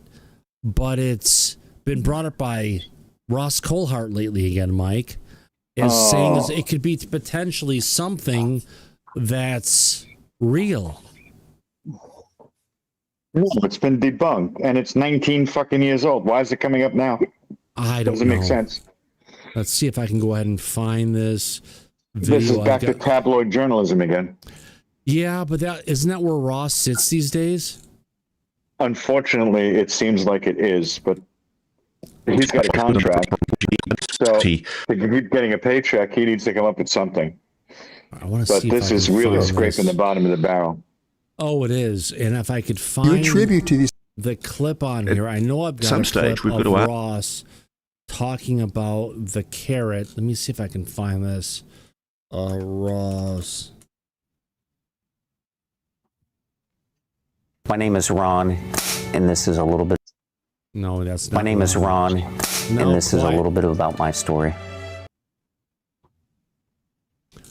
See if I can find the video on this. I think there's something. All right, here we go. This is Ross Coulthart on the leaked UFO reverse engineering documents that are from 2007. Ross is going ahead and taking your work these on reality check. I wanted to ask particular things that are going on. Well, I think there's something too. It's actually real, Mike, which is the problem because this is something that was debunked a while ago, but now we've got Ross jumping onto it based on a question that comes from one of his viewers. Let's see where this takes us. I think there's something to the correct PACL documents, and I've been taking a very close interest in them. And I was really intrigued to see your question because. So he's intrigued and he thinks there's something to this, Mike. Just take that point and let's run with it. I do think the correct story is an interesting one. There are a number of inconsistencies. There is no known PACL facility that existed in that part of Los Angeles at the time. But of course, if they were operating covertly out of a government building, a nondescript building in some part of suburbia, that would be consistent. These documents are intriguing. And I'm hoping we might be able to show some. They're fucking bullshit. And he calls them intriguing. Yeah. Clicks and views, flat out. Yeah, sure. Because it's not exactly breaking news. It's from 2007. This is almost 20 fucking years. I know. It's almost. And I've it's seen 19 years old. I've seen these things before in the past, and it's a bunch of screenshots from CGI that were created, and he's giving this stuff, credibility. He's trying to.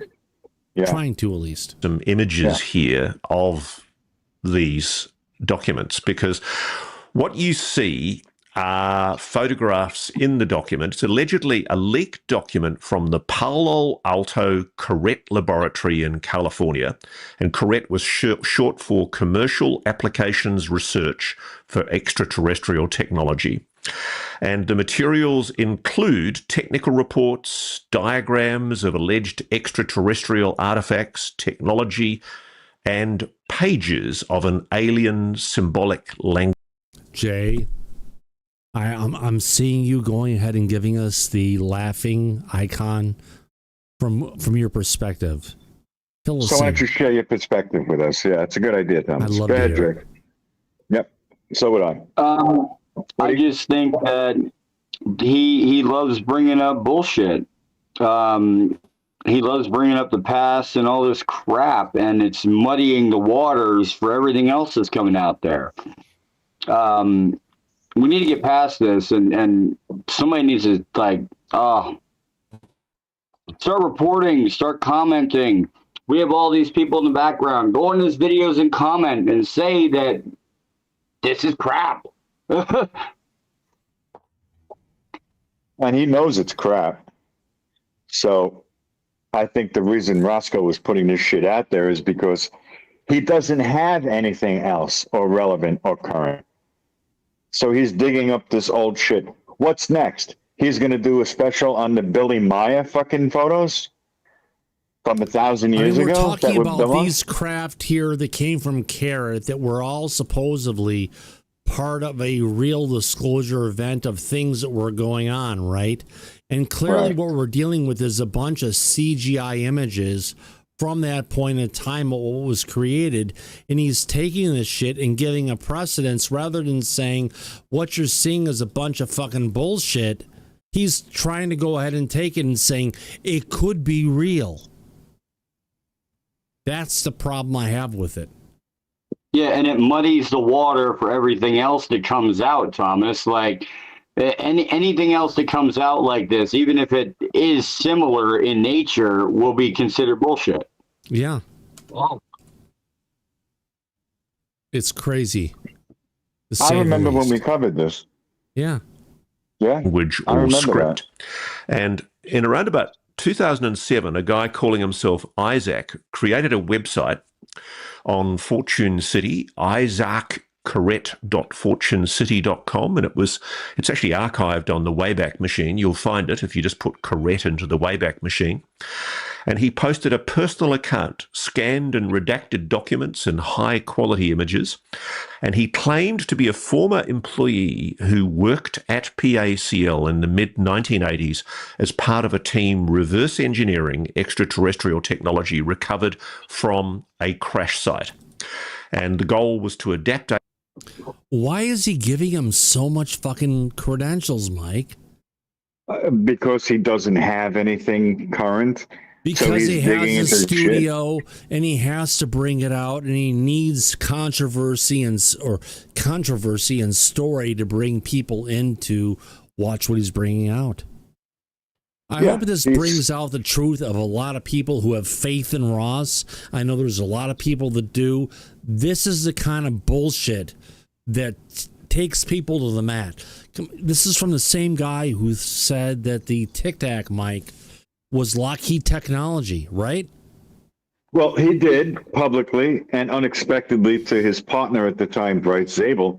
But then what happened is it cost him the show and his friendship with Bryce. But he wanted to go because that's where he was going. Yeah, well, he did, and it worked out that way. And then Richard Dolan came in and is now doing Need to Know with Bryce Zabel. They do it together. So he got himself out, and it worked. But it's tabloid journalism, unfortunately. Yeah. You mean the National Enquirer, the Daily National News, like you'd see on the supermarket lines. The supermarket lines, right? At ShopRite. Yep. Or any supermarket. Yeah. Any place that they had rags that you could use in the bottom of the bird shit he's bringing to ufology. Everyone says, "Oh my God, Ross is so great. Ross brings this stuff out," but you're dealing with someone who is no more than a tabloid journalist at this point to get clicks and views to bring people in to his news studio that News Nation built for him. Yeah, in Washington, D.C. I know. So, I mean, look, I'm not going to lie to you. Ross and I are friends. I'm very disappointed in the work that he's been putting out there. So it shouldn't be like this. More than I do. You've talked to him for hours on end. I have. So when he was walking his wife's dog, yes. But I didn't think that he would sink to these levels. It's disappointing for me. It's tabloid journalism. It really is. In the UFO scene. And everybody listens to Ross. I mean, Nick, you've heard Ross so many times. You brought this stuff up. How does this make you feel? Nick, I know you're there. Well, all I'll say before Nick answers is real quick that when Ross came out and did the interview with David Grush, before Grush testified, I thought that was really good work. And he did it with Bryce Zabel. I think that was him at the top of his game. I think he was moving Disclosure forward at that time, and we were friends. So the way he's gone from then to now, it's just very disappointing, in my opinion. We're not about taking people and throwing them under the bus unless they deserve to be there, Mike. No, I know that. You know, it's unfortunate for me because I actually like Roscoe, and I didn't expect him to go to these depths or these levels. Yeah, he's better than this. He could do real investigative journalism when he wants to. I know Alien that. tech for commercial human applications, anti-gravity devices, or advanced propulsion for civilian use. And the PACL Q486, quarter 486 report is what was tendered. It's a 1986 primer on findings from these ET artifacts, and it described extraction processes, component analysis, and integration effects. And there's also pages from a linguistic analysis primer featuring complex diagrams and This just means he has nothing worthy to report on if he's getting to this level of this shit, Mike. It's fucking disgusting. You would think it is. You would think that he would be focusing on the president's Pursue program and what's coming out and what's come out already, and do some, real journalism, real work on this. But he's going the opposite direction, and he's focusing on tabloid fucking stories like this one. Yeah. All right, here we go. Elaborate symbolic alien language, self-executing or functional. I can't dismiss this case for reasons I cannot disclose. It's an ongoing investigation for me. He can't dismiss it because he doesn't want to dismiss it, because it would take the opportunity for him to make this something more than it really is and put it out there to the people who are listening to him. Ross, shame on you. Seriously. What the fuck are you doing to this community? Why are you bringing this to this point? Why are you taking that to this point? It's just wrong. Who PACL correct were and people involved.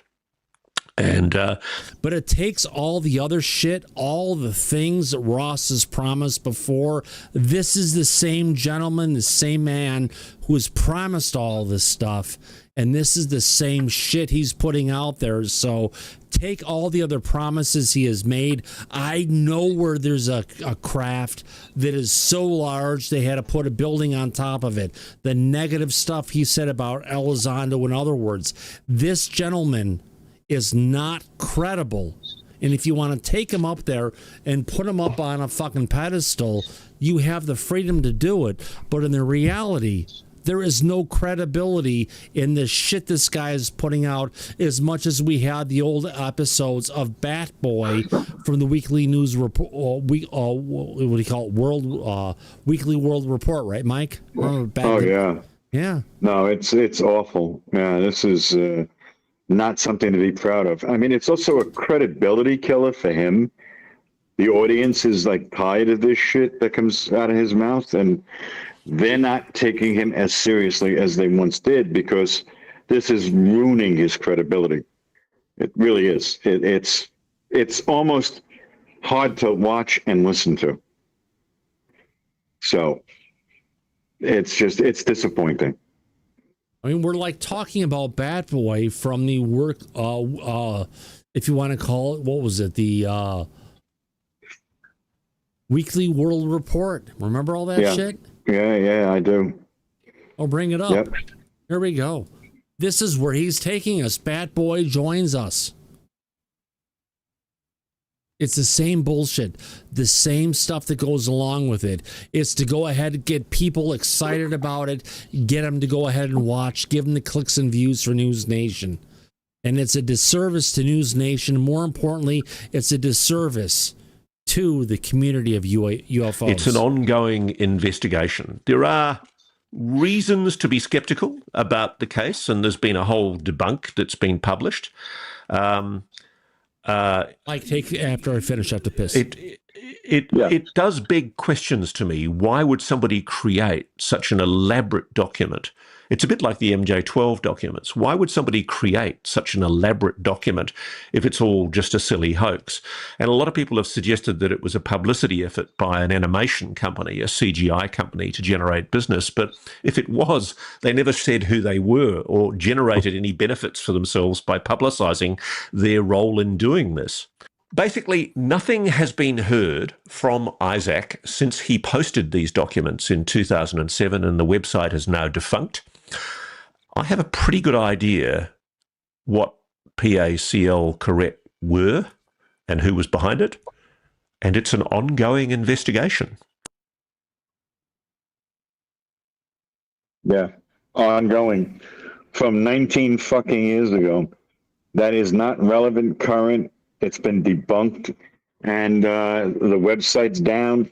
The individual reporting on it is saying to everybody that it's real, when there isn't a shred of evidence or any proof that any of this actually happened whatsoever. It's kind of like his egg guy. Oh my God, fucking Jake Barber! Holy shit! Yeah, that was some episode that he said was going to shock the world, if you remember. And here, with his bird's eye view and a brain to match, is Mr. Know-It-All. And here, when I thought I was Mr. Know-It-All, and it's actually Ross Coulthart is Mr. Know-It-All. How about that? Yeah, well, Mr. Tabloid is what it's like. I know, but the shit that's out there, we could cover it tomorrow, but it's out there and it's in it, and it just goes and shows you, Mike, how many charlatans and bullshit artists are out there to go ahead and capitalize on the UFO phenomenon. We want truth. We want facts. We don't want bullshit like this to go ahead and be given credibility, because he's trying to, give us some credibility. Why? For fucking clicks and views. Right. Because he's under contract and he has to come up with content. And I understand that when you're working for a mainstream media outlet, but he should at least deal with it. I think take a different direction on it. State that this was alleged and is incredible, and this is something from a while ago, because there's nothing new or current going on right now. But he's not. He's trying to use sensationalism, and that's where it just makes things hard to listen to sometimes with him. It does, and I wish it was different. I really wish it was different. But it comes down to people who listen to him, who idolize him, and take the shit that he puts out there and just feeds off it. Right. Because it shouldn't be like this. We shouldn't be having to deal with crap like this. Yeah. It's a problem, Mike. It's unfortunate, Thomas. Yeah. Because I think your work on Reality Check, I wanted to ask if you... I like the man, personally. Yeah, so do I. Right. And, he's a former attorney. So he's, educated. He's not a stupid person. He's not. And for him to be going to these depths and covering stories like this, it's, look, I must have said that. Guess what? I'm back on the... a million times already, but it's no other way to describe it from the way I see it and how I feel. Well, on that note, my friends, we've had a good 2 hours to talk about it tonight, and I think we've got some stuff to talk about tomorrow where the UAPDA is going to be going, Mike. So at least we've got a show tomorrow, some things happening, even though things are so quiet out there in Disclosure Land, we still have another opportunity to go ahead and come together as a community for Disclosure tonight and have a good time. We do. Even if sometimes we have to go out of what we're covering and get into the area of Susan Goff and her juices. Oh my God. Don't bring us back to that one as well. I want to go ahead and thank everybody for the wonderful super chats tonight. We had a great show, great opportunity to hang out with friends. What am I talking about? We have some super chats come in from some people. Yes, they actually care about us, and I want to go ahead and thank them from throwing some money our way. Area 51 Unvetted, thank you very much. #1 show, $10 United States. Juan Rodriguez, $9.99. Thank you for your donation. Brennan England, all the way from Australia. Mike, Zero Tolerance for Schmucks is definitely worth $10. And Perfectly Imperfect sending $2.99. Mike, it's one heck of a great show. I want to thank everybody for going ahead and stopping in. Thank you for everybody in the back. Mike, thank you for being here. Daryl, thank you for national security, my friend. Yeah, thank you for being here. Yeah, we appreciate it. You did a great job. Absolutely. And as we usually say at the end of every episode of Disclosure tonight, Daryl, there you go. Chink. Eyes open, no fear, be safe, everybody, and we'll catch you on the flip side. See you tomorrow, everybody. Take care now. Bye-bye. See you then.